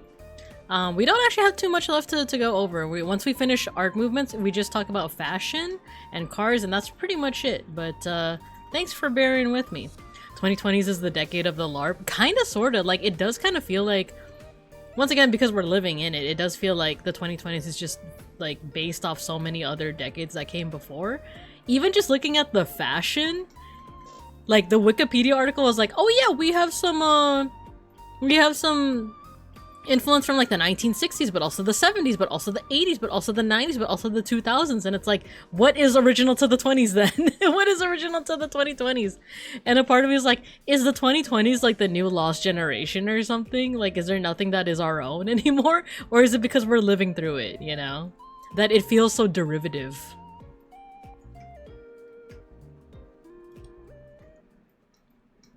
How could we not want to bear with our favorite bread? Thank you, Sotenbori. Can we talk about the gambling? Like, gacha as a whole? I mean, the 70s was also LARPing on the 30s and 40s, but there's so many things you can point to as 70s. Yeah, like, that's the thing, is that, like, I don't know, each decade feels very unique, right? And even though, like, a lot of it was drawing from either the 20-year nostalgia cycle or the decade that came before, it feels pretty unique. So maybe it's because we're in the 2020s that it all feels so derivative of every other decade that came before. Maybe by this time 10 years from now we'll be like, no, the 2020s had its own thing going on, you know? But yeah, but right now it's like, it all feels so derivative. But alright, let's get back into it, shall we? Okay, so we just finished talking about liminal spaces. There's also this part about microtrends, but honestly, because I've never been into microtrends that much, I don't know what they're about. So basically what I put here is that, like, with the popularization of short form content and TikTok, you also get a lot of short-lived microtrends, especially because of things like fast fashion. Zakune, start running your way. Bakune, hearts racing with you. And yes, someone did say gotcha. Let's see. Yeah, so there are microtrends. So I had to look this up on the, like, aesthetics wiki, but it's like Brat Summer and Mob Wife. And I'm looking at these and I'm like, I have no idea what that means. I have no idea what that means. But yeah, I'm just gonna go ahead and trust the aesthetics wiki with this and just assume that, like, because it makes sense, right? This idea of, like, microtrends of, like, moving on to the next big thing. Like, we were just talking about Labubu's and those weird little, like, dumpling things, right? I mean, speaking of gotcha, you know? I mean, like, prediction markets and sports betting and all that. The thing is, like, I've only recently became cognizant of it because, like, some people that I knew from college are, like, getting into sports betting and prediction markets and stuff like that. And I kind of always thought that it was a thing because, like, you know, for example, like, back with, like, The Simpsons, people were trying to predict and bet money on who shot Mr. Burns. So is it that it's become, like, more prevalent nowadays? Is it also because of the recession and how, like, you know, like, undependable normal income is that, like, we're seeing more, like, we're seeing a resurgence in gambling? Because I do believe that. I feel like that makes a lot of sense. Like, we are in a recession. Money doesn't come easy anymore. So it makes sense to, like, at this point, you have to count on luck. I mean, given the fact that I said that, like, not a lot, but, like, some people that I know from college are getting into sports betting, and that's, like, their main source of income is, like, oh, dang. Heavily deregulate. Oh, yeah. The unreliable income thing. That does make sense. That does make sense, yeah. Let's see, gotcha. I feel like some of the, like, I know you were talking more about, like, explicitly, like, gambling, but, like, people talk about gotcha also makes me think of, like, the escapism of it all, right?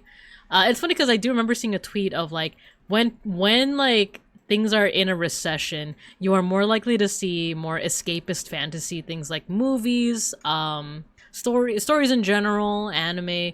Like there's more escapism because of how crappy everything is.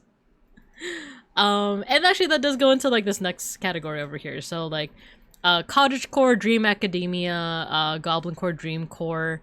There's also a little sense of escapism. So like if we're looking at things like cottagecore and dreamcore, it's almost like this, like, don't you wish you could like escape from all the crappy stuff that's happening in the world right now? Yes, Matthew, yeah, isekai 100%. Of just like, don't you wish you could escape from it all? Well, you can by watching this anime where you get transported to another world as a vending machine. Or you could be a cottagecore trad girly. You can escape, you could go live on a homestead with your trad husband and milk the cows and drink the raw milk because nothing bad ever happens, and also feed your kids honey for legal reasons. This is all tongue-in-cheek jokes. Don't do any of those things. Do not give honey to infants. They will get sick and might become unalive. Don't drink raw milk. They're pasteurized for a reason. Etc, etc. But yeah, like a lot of these things kind of flow into each other. The pandemic leading to short form content or popularization of short form content. Louis Pasteur died for nothing. For freaking real, man.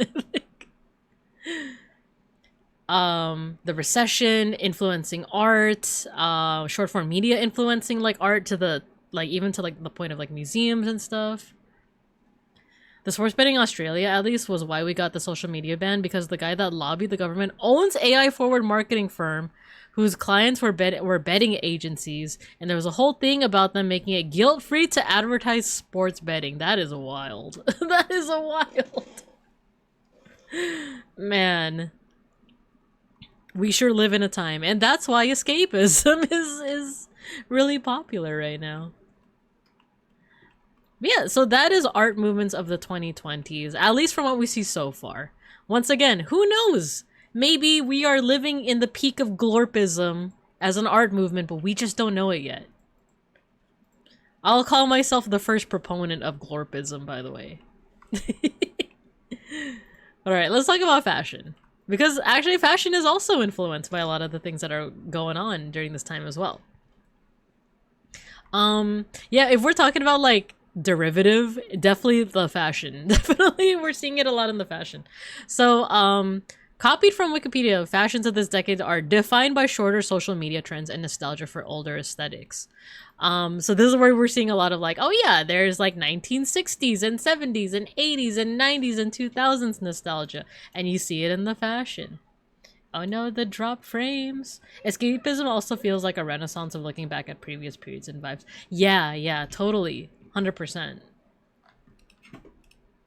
Let's see. Yeah, so this is the beginning of fast fashion, using social media as a marketing tool. And then the pandemic really affected fashion, both explicitly through things like face masks, right? Everyone had to mask up. There are people that didn't like it, but of course, what else is new, right? And then, but also implicitly. So like during the pandemic when everyone was stuck at home, why wear anything professional, right? Or if you have to wear something professional, you know, it's like business up top, but party at the bottom or whatever. So like there was this, this favoring of comfortable and casual wear over formal wear. So people were wearing pajamas, crew socks, sweatpants, athleisure. There goes that word again. Techwear loves masks. Oh, 100%. 100%. Athleisure. We did see this in the 2010s. But it stayed strong because of the pandemic. 100%. So like athleisure as in like wearing things like, well, this is more so skinny jeans, but things like comfy jackets, with like yoga pants, for example. That's an example of like athleisure, but you definitely see it more in the 2020s. Out here.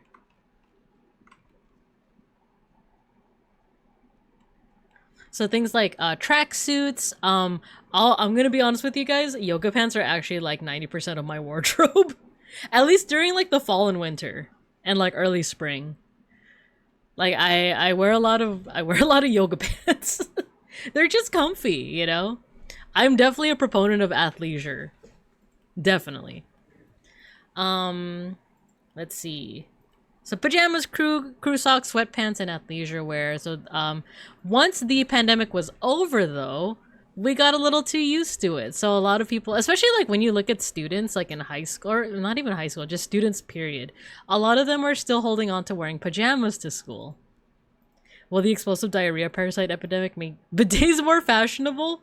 Dang, maybe. In contrast, in certain circles, there was also a trend towards maximalism with like lots of colors, lots of patterns, things that are kind of loud and proud, right? By the way, if you're wondering, this is not me. This is my sister.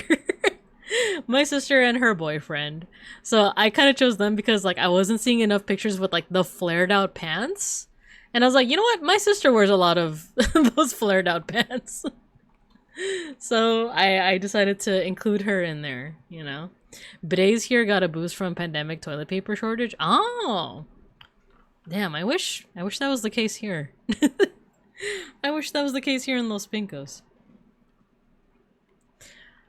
So yeah, comfort core, cottagecore also emphasize this idea of like comfort, softness, and oversized clothing. So just like casual clothing all around, right? Let's see. Y2K nostalgia and fashion also became popular, including baggy flare jeans, color sunglasses, puff jackets, Crocs, and denim. Right? Like I said, like the big flared out jeans too. Oh, this is a good example of athleisure. One thing I didn't realize is that his boxer briefs are visible. Like, because this is illustrating both athleisure, but also apparently short shorts are becoming a little bit more popular with guys nowadays. I didn't really notice that. But yeah, these are short shorts because you can literally see his like boxer briefs underneath. But it's fashionable, you know? Like that's not like I don't know, that's not as strange. Especially like I feel like it's the opposite of the trend that you see with like high schoolers and sometimes like you know, people that are either gang affiliated or want to be like people posing as gang affiliated where like you're sagging your jeans so much that you could see your underwear. You know, like, it's the reverse, where now it's like, now the shorts are so short, you can still see the underwear. The shorts help because of the hot weather. Yeah, you know what? Yeah. Climate change. So it makes a lot of sense that, like, there's more of a trend towards, like, whatever makes sense for the climate, right? Haircuts. Let's talk about haircuts. I'm starting to lose my voice, so let me take a drink of water, and then we're gonna start like kind of speeding through this.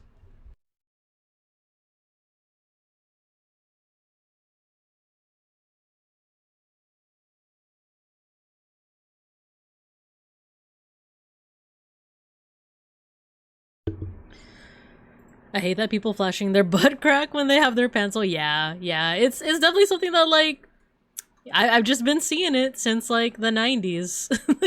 I don't know if it's going anywhere if I'm being honest, but it's just funny to see the reverse of it, right?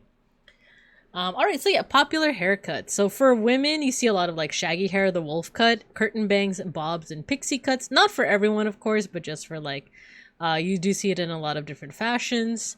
For guys, you got the broccoli haircut. I think, yeah, the broccoli haircut, right? The Edgar haircut, which I don't have a picture of, but it's just kind of like, you definitely see it with a lot of like Mexican, but also Mexican diaspora. Like it's the Edgar cut, basically kind of like a bowl cut, right? The Caesar cut and the mod cut, and the example for the and also mullets.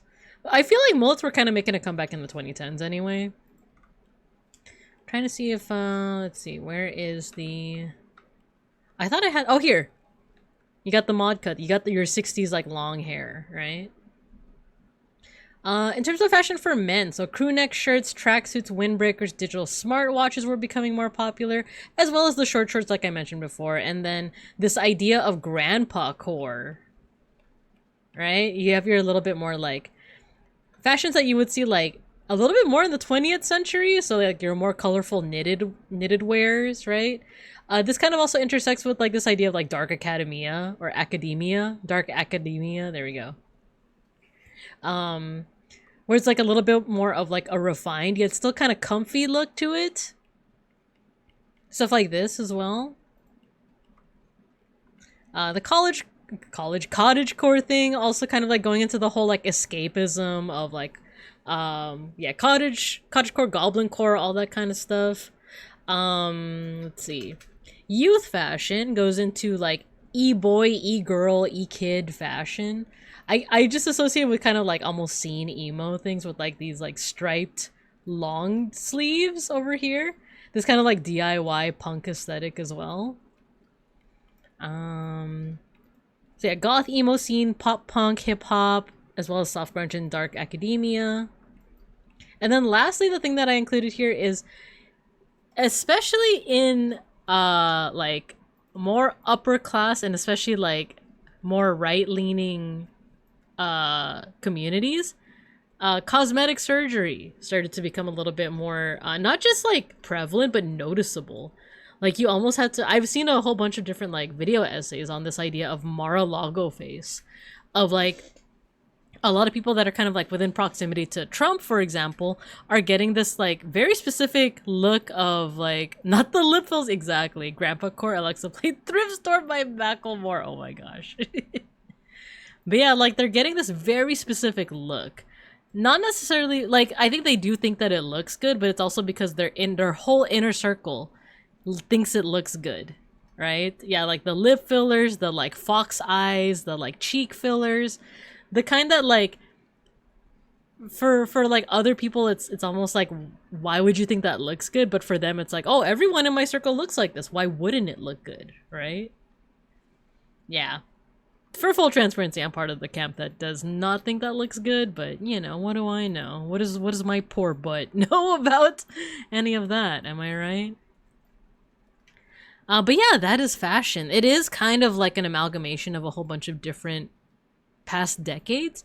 But I do think that like, because it's an amalgamation and it's like amplifying it like 100-fold, it kind of is turning into its own thing, especially with like the whole athleisure thing, the cottagecore. There's a lot of emphasis on like softness, comfort over like high fashion, you know? I have to wonder if Germany in the 30s had a similar trend. You know what? I wouldn't be surprised. I do remember, because like some of the video essays that I looked up, they made more of a connection to fascist Italy, where they were kind of like painting this picture of like the new woman is also the traditional woman, essentially. I'll see if I can find those video essays again, but they were pretty interesting. It's one of those like video essays that you watch when you like have a meal but you don't know what you want to watch, you know? But all right, we are at our last section of the day, and this is cars. Yeah, definitely. Yeah, let me see if I can find it like right now. Because I remember it specifically talks about like Mar-a-Lago face. Mar-a-Lago face. Yeah, it's called The Aesthetics of Fascism. Ah, sorry. Here, let me get the link and I'll put it in the chat. There you go. Yeah, it's an interesting one, to say the least. Let's talk about 2020's cars. So let's rewind a little bit. Let's go back to the 2010s just to see like where we're coming from here. So for the 2010s, I believe, is this it? Yeah. So from the 2010s, one of the big things that I was noticing was this like slope of like from the hood to the windshield to the roof. There's like a very smooth slope that you started to see near the tail end of the 2010s. I had kind of assumed that this meant that the 2020s would feature that a lot, especially because like whenever like me and Beans are on the freeway, I see it a lot. But actually it's a bit of the opposite. I guess it depends on the car brand, but a lot of them are more so like doing away with that idea and more so having this more like straight separation between the hood and the windshield and the roof. Overall though, one of the big things that we're noticing from cars as a whole from the 2020s is the rise in popularity in hybrid and electric cars. So I'm definitely seeing a lot of Teslas on the road. Once again, that might be just because I live in Los Vincos, but they are becoming more popular. So yeah, the Prius, the Tesla, the Cybertruck, as much as I freaking hate the Cybertruck, that is quite a notable vehicle of the time, right? But otherwise, another big thing to tell cars apart visually is like there's a little bit more like geometric features that we're seeing. Like it's a little bit more aggressive, and I know that feels very general, but if you compare this car from like I think this is 2021, this is the Honda Civic, right? Compare the face, you know, compare that. If you know about like what is it, pareidolia, where humans are more likely to see faces in things that aren't faces. Like, if you compare the face over here, you have like kind of like smaller headlights, grills that are kind of like unintrusive, but then the grills start to become a little bit more and more aggressive. The headlights are starting to become a little bit more like geometric in a way. Cars are angry. Thank you, Mr. Cool. Thank you, because yeah, I was like, for me, as someone that doesn't really know cars that well, I always just think of them as faces, right? Like, I always think of them as faces, and yes, that is exactly how I would term it, is that like cars are angry. Like, if you think that like these are eyes, for example, it's like these are some like yaoi eyes if I've ever seen them, right? The grill also on the Teslas isn't super aggressive, but when you see anything else like the Honda CR-V, this is from 2025, I want to say, or 2023. I want it so bad. Oh, the new Twingo? Wait, what is that? Let me look it up. What is the Renault Twingo? Oh my gosh! Like, wait! Wait!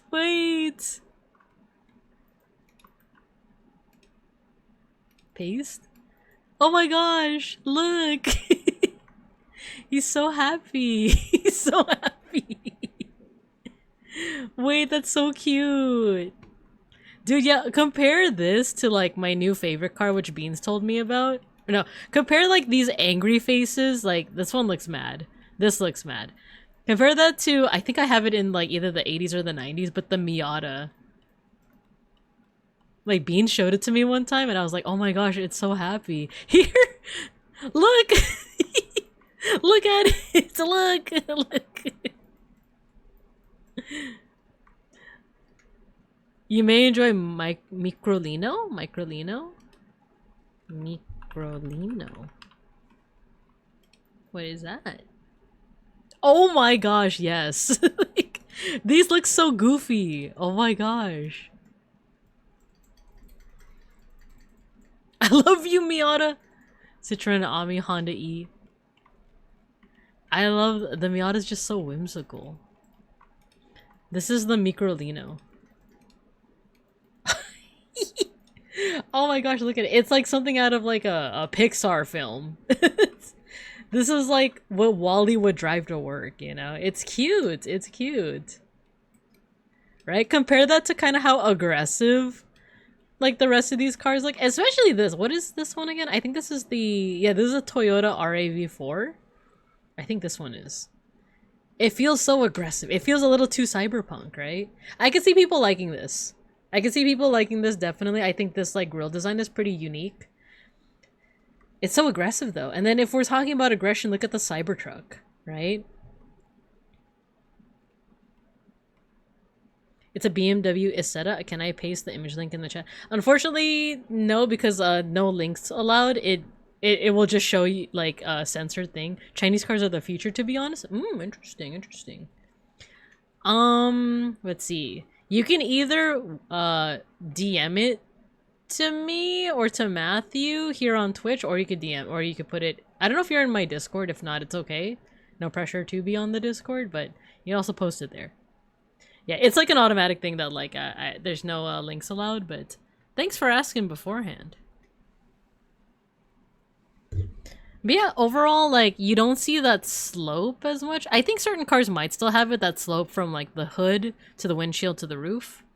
I hate how cars now computed with wheels and pure white headlights. Yes, so that's another thing. I remember Beans one time, his dad has a Tesla, and he was telling me about how like there's basically no more like I don't know how to say it, like the like meters and stuff inside the car, they're gone. It's all on like an iPad. Sent it to you on Discord. Thank you. Accept DM. Wait, I love that. It's so cute. Open in browser. Visit site. Yeah, look at this! Look at this! Wait! See? Cars are still full of whimsy.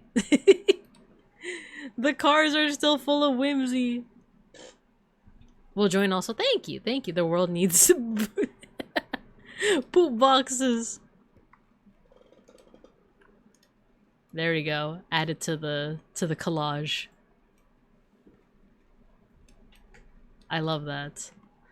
See, we need more whimsy in our car design.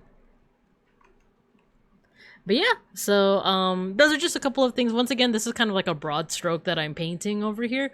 There's definitely going to be cars that kind of go against some of these trends we're seeing.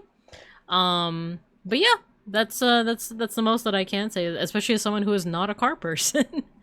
That much. But at least it helps when we play Time Guesser to be able to differentiate between like what does a 2010s car look like versus a 2020s versus a 2000s versus a 90s, etc, etc. So all good stuff to know. And I think at this point I'm gonna go ahead and let's see, stop raids.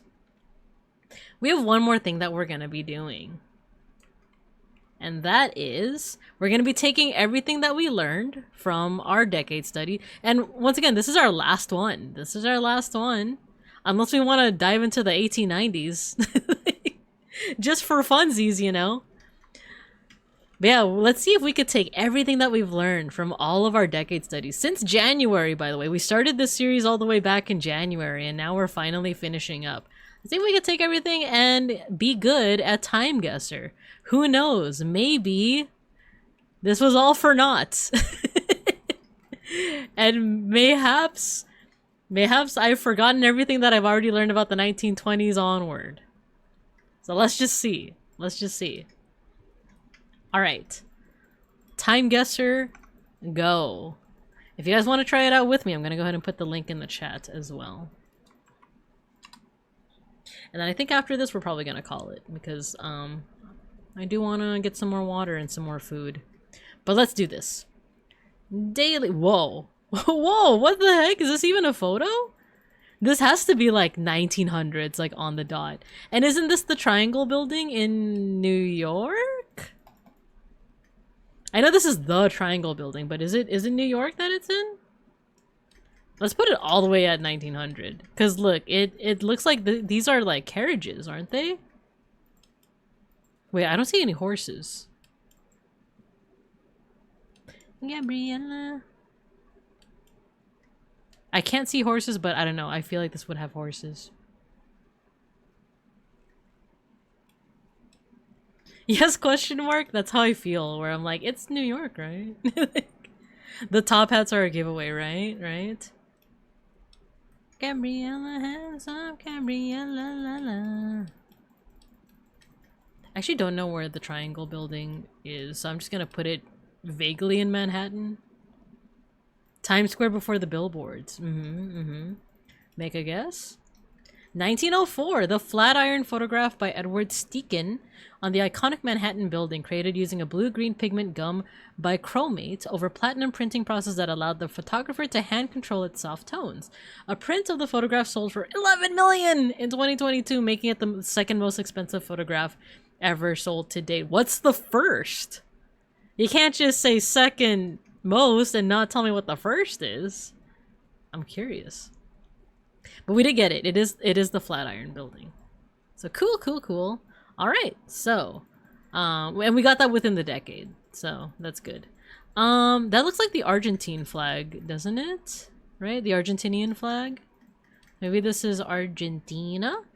I'm not seeing a lot of hats on people. The men also seem to have a little bit longer hair and some mustaches, so I would say this is probably 60s or 70s. The clothing is a little bit more casual too. We're seeing a lot of like denim jeans and stuff like that. Wait, is it Argentina? Because on top you're seeing like it looks like the little sun. I feel like Argentina has like the sun in the middle. Arkumith, hello, hello, hello. We're playing Time Guesser right now. We're trying to see if all of our lessons in the different decades is gonna help us get better at Time Guesser. Definitely 70s. I want to say maybe early 70s. Because there's still like some inklings of like 60s in here too. I'm kind of second guessing whether it is Argentina, but let's just go with it anyway. Argentina. In Buenos Aires. It was the 80s. It was the 80s. Oh, okay. It is Argentina, and it is, we did guess right that it is Buenos Aires. So demonstrators gathered outside of Argentina's presidential palace days after Argentina's invasion of the Falkland Islands are under attack. Oh my gosh, it's the Simpsons joke. It's the Simpsons joke. The Falklands have been invaded. I repeat, the Falklands have just been invaded. Wait, I wanna, wait. Simpsons, Falklands. Because it was a whole joke about, like, Krusty running, like, reruns and him being like, no one's gonna notice. It's this one.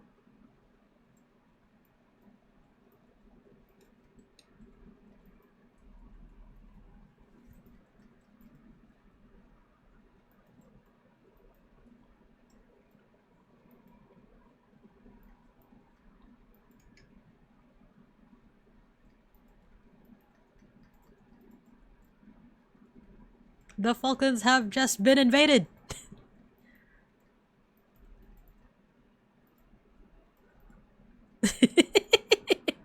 So, well, now we know. Now we know. This is immediately after the Falklands were just invaded. Let's see, which sparked a short-lived wave of public support for the... Krusty really is a jerk. Which sparked a short-lived wave of public support for the ruling military junta, despite a worsening economic crisis. Argentina's defeat in the 10-week war led to the regime's rapid collapse and the country's return to democracy. Interesting. It's interesting for styles because some spaces got the style 10 years after it. Very true, right? Okay, let's see. Oh, okay. So we have Latin text, but it has a lot of diacritics.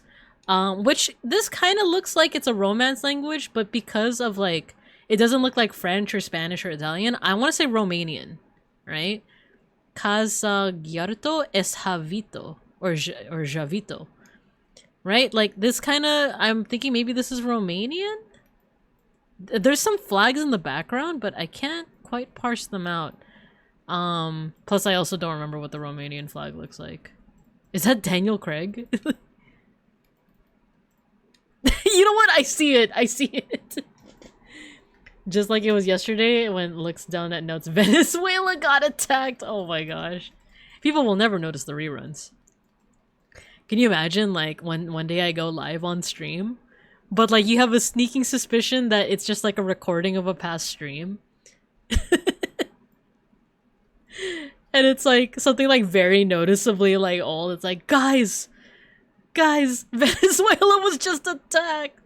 I'm not laughing at that. I'm just laughing at the ridiculousness of it. Guys, the Falklands have just been invaded. It's like the one time I'm not reacting to anything in chat. Okay, let's say that it's Romania. Let's say Bucharest. Let's see, fashion-wise, we got a lot of guys in like these flat caps. The women aren't, they don't have the long dresses, so this wouldn't be like the 1900s or 1910s. The hairstyles, like with a lot of these curls, is reminding me more so of like maybe the 40s or 50s. But it might be a little later, actually. Yeah, like a lot of the women kind of have more of these like kind of suit dresses, so I'm thinking maybe it's 50s. But I'll put it at like early 50s. Kind of how I am with corpo streamers, rebroadcasting previous streams. I did hear that that is a thing, right? Alright, Romania. Oh, it wasn't Romania, it was Hungary. A May Day parade crossing Robert Karoli Boulevard railway intersection in Budapest, 13th district during the late 50s. The level crossing was later replaced by an overpass. Okay. So within the decade, still. Could 60s, considering the style lag of the communist bloc. Ah. Yeah, this is a little bit closer to 60s. Yeah, so you're right. All right, round 4. Where are we? Where in the world are we? What does this say? Rautatiesima Yarnvag Station? Nordic? Maybe Nordic? It's like the little like diacritics above the A here are making me think that maybe this is Nordic. But this part doesn't seem Nordic. The Rautatiesma. Maybe this is Finnish, which is like close to the Nordics. Is there a flag anywhere? This kind of feels very Soviet bloc. Something about the buildings, right? There's like a little bit of like brutalism in there. Helsinki, Finland? Yeah, right? It kind of feels like it would be like Finnish. There's something about this that feels Nordic, but then this feels Finnish. Helsinki Station. Ah, okay. Time period wise, looks like there are people wearing hats.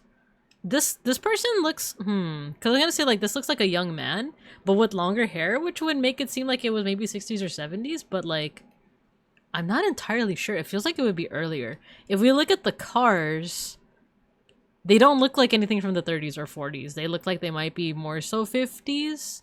Though we already had our guess for the 50s, so maybe this is 60s? I kind of want to guess like 60s. Let's go 65. Let's go Helsinki. Prod, hello, hello. We're playing Time Guesser. We just finished doing research on every single decade. We've been doing this series since like January, and we're finally finishing now. Good seeing you again. Good seeing you again. Good seeing you again. We're trying to guess where this is. We're thinking it's Finland, right? Mostly because of the words over here. Yeah. Yeah. Big end of a big project. Yes, yeah. It's kind of surreal. It's kind of surreal to like, yeah, be at the tail end of this. We started in like January and now we're like dunsies. But there's still going to be more opportunities to study the different decades. I kind of want to do like more of a deep dive into the different like art movements. So maybe a session dedicated to Fauvism and another dedicated to like expressionism, right? And then I also might want to just try out the style for myself, right? Yeah, really good art deco on the station, 100%. Let's say 1965 Helsinki. Nice, it is Helsinki. Oh, but it's the 70s. It's still pretty close, right? Street scene in Helsinki's railway square, Rautatientori, during the early 70s. All right, last round. Ooh, whoa, whoa! What is this? So there's some like ship combat over here.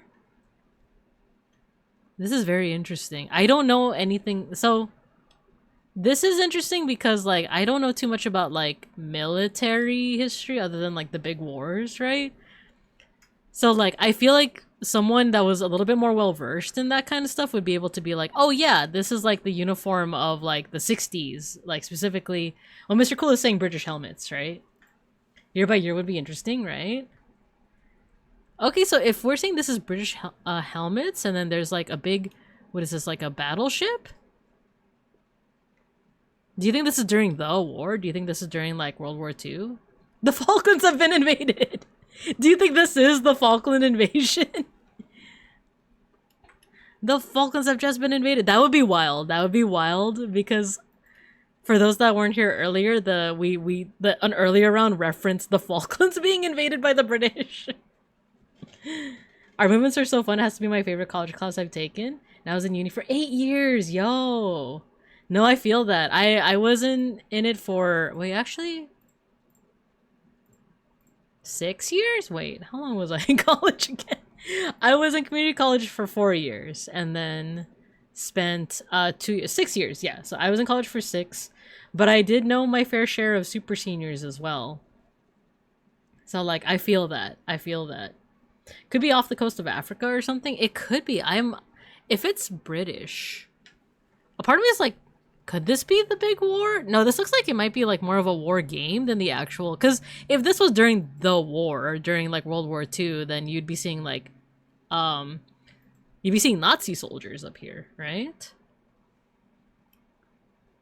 I'm actually not entirely sure. This does feel like, I don't know, there's something about like the style of worship that looks like it would be a little bit more contemporary, but I don't know warships that well. Maybe it is a war game and it's like off the coast of London. Looks awfully on fire for it to be pretend. That's a good point. That's a good point.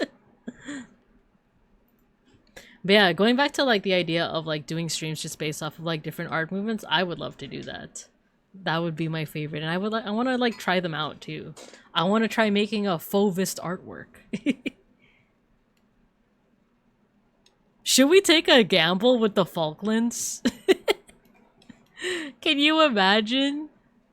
This might actually like mess up our score, but whatever, man. What year was it again? It was like the 80s, right? All right, guys, are the Falklands being invaded? Let's check it out. No! Oh! It's Pearl Harbor! It wasn't the Falklands. The U.S. Navy personnel watching from an elevated balcony on Ford Island as battleship USS California sank following the Japanese attack on Pearl Harbor. Oh. Commit to the bit. We really did. We really did commit to the bit. Can you imagine? Can you imagine if it was actually the Falklands being invaded? I would have pogged. I would have pogged so hard. I would have been like... Alright, let's copy that. Let's put it over in the Discord. And alright. Pearl Harbor has been invaded. That's gonna be the sign. We were talking earlier about like, what if like one day I go live, but it's just a pre-recorded stream? And it's just me being like, guys, Pearl Harbor was invaded. Guys, did you hear about this recession? But alright, so I think that is a fitting end to our decade study series. For now. Because we're still in the middle of the decade, right? We're still in the middle of the decade. Maybe we'll come back. What if we come back to this each year? And we just keep on adding to the 2020 section, right? I don't know. Put it down. What's today? August 6th? Every August 6th. Let's come back to this. 64 slices of American cheese. Yeah, give it to me. Yum, yum, yum, yum, yum. Heck yeah. Give me that cheese. Good job, you guys. Good job. I'm glad you guys also, like, stuck around for these decade studies. They're a lot of fun. In terms of, like, yeah, like... The next time... Hey! Why would you shrink me? Why would you do such a thing? I'm already small. Why would you make me smaller? I don't think the Discord invite link is working. Let me get you a new link.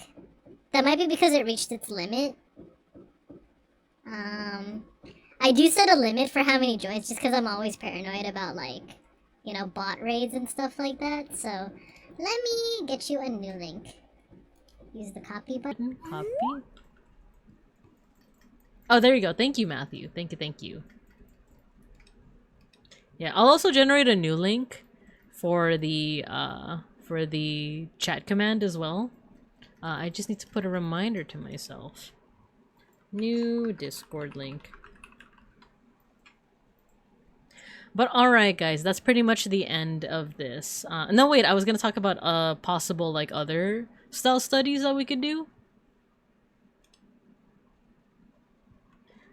She added delay to the shrinkage so the cheese gets to her before being blocked. Yes, I did.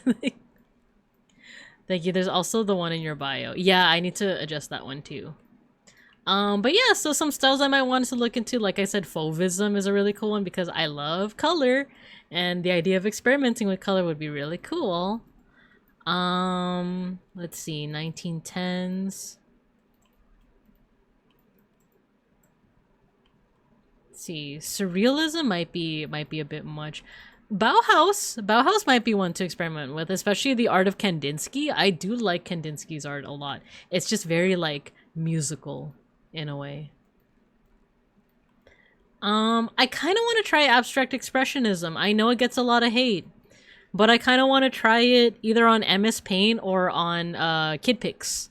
If you guys remember that program, right? Pop art would be cool as well. Mid-century modern. Psychedelic art, where we like intentionally clash some colors and make things unreadable. That sounds like it could be fun, right? We do have a TV art scene, but I just don't use it a lot. If you guys want a little bit of a preview of that, this one. I don't use. Oh, I'm gone. I'm gone. I'm gone. I'm not here. Where's my model? Here we go. Where am I? Oh no, my model freaking like rocketed off. It's okay, that's why I don't really use this one that much. It is pretty cool. I feel like abstract expressionism would be good for VR, where you can really get the texture and still. Oh, you're right. I need a VR headset. I need a VR headset. Let's see, what else can we try out? Oh, Keith Haring, neo-pop style. Neo-expressionism would be a cool one with like Jean-Michel Basquiat. His art is really cool. If I can find it. If I can find it. Oh, 3D art. Some like, you know, really janky like 90s-esque TV art. That would be cool. As you can see, we already tried this one, the Global Village Coffee House style. Right? These would all be fun to do. These would all be fun to do. So yeah, but that'll be for next time. Bryce 3D, yes. We have Mr. Pancakes. What more can we ask for? Ah, you kids. You kids. But alright, I think this is pretty much what we're gonna go ahead and call it for today. But before we end, we are gonna do our end of stream tradition, which is our end of stream mosh pit. For any new students to the class, what this means is, first of all, let me find a song. Let me find a song for us to mosh to. You know what? There's this anime that I really like that I think is very underrated. Like, it's called Link Click. It's a Chinese anime, and like I just think it's very underrated, and I like it a lot. And the opening found its way to my For You page again, and I just like it a lot. So it might be a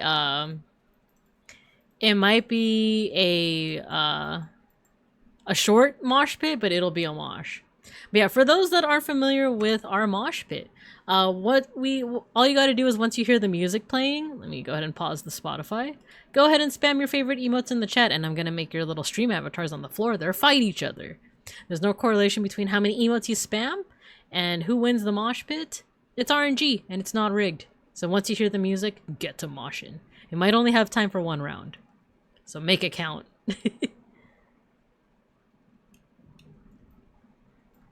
That's in my mind. Forgot about the delay. I forgot about the delay, so we're just gonna find the full version, and we're just gonna go off of that. There we go. Here it is. That means more mosh. Especially because Matthew won the first one, and it's not rigged, you guys. It's not. It's not. It's not. It's not rigged.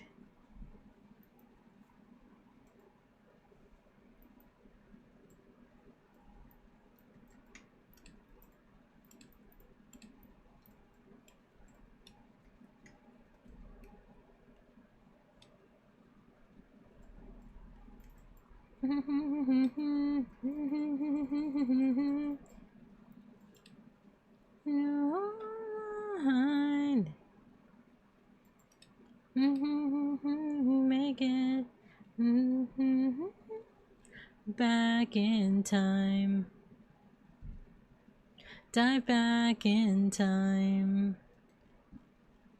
Dive back in time. Dive back in time.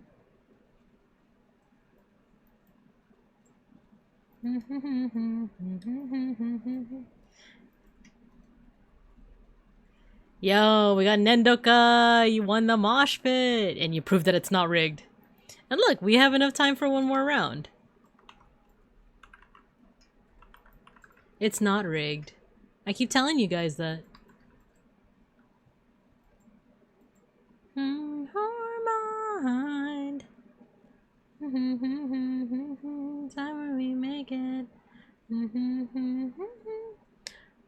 back in time. Dive back in time. Dive back in time. Dive back in time.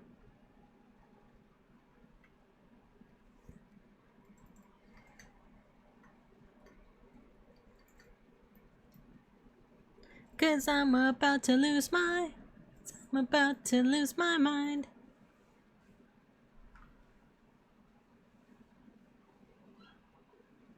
Oh no, you guys are gonna think it's rigged, but it's not. It's not. It's just RNG. When we make it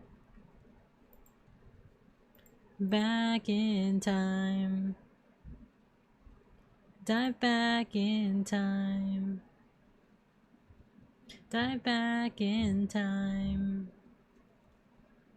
Dive back in time. It's not rigged. It's not. Don't you smirk at me. It's not rigged. Oh, no, stop.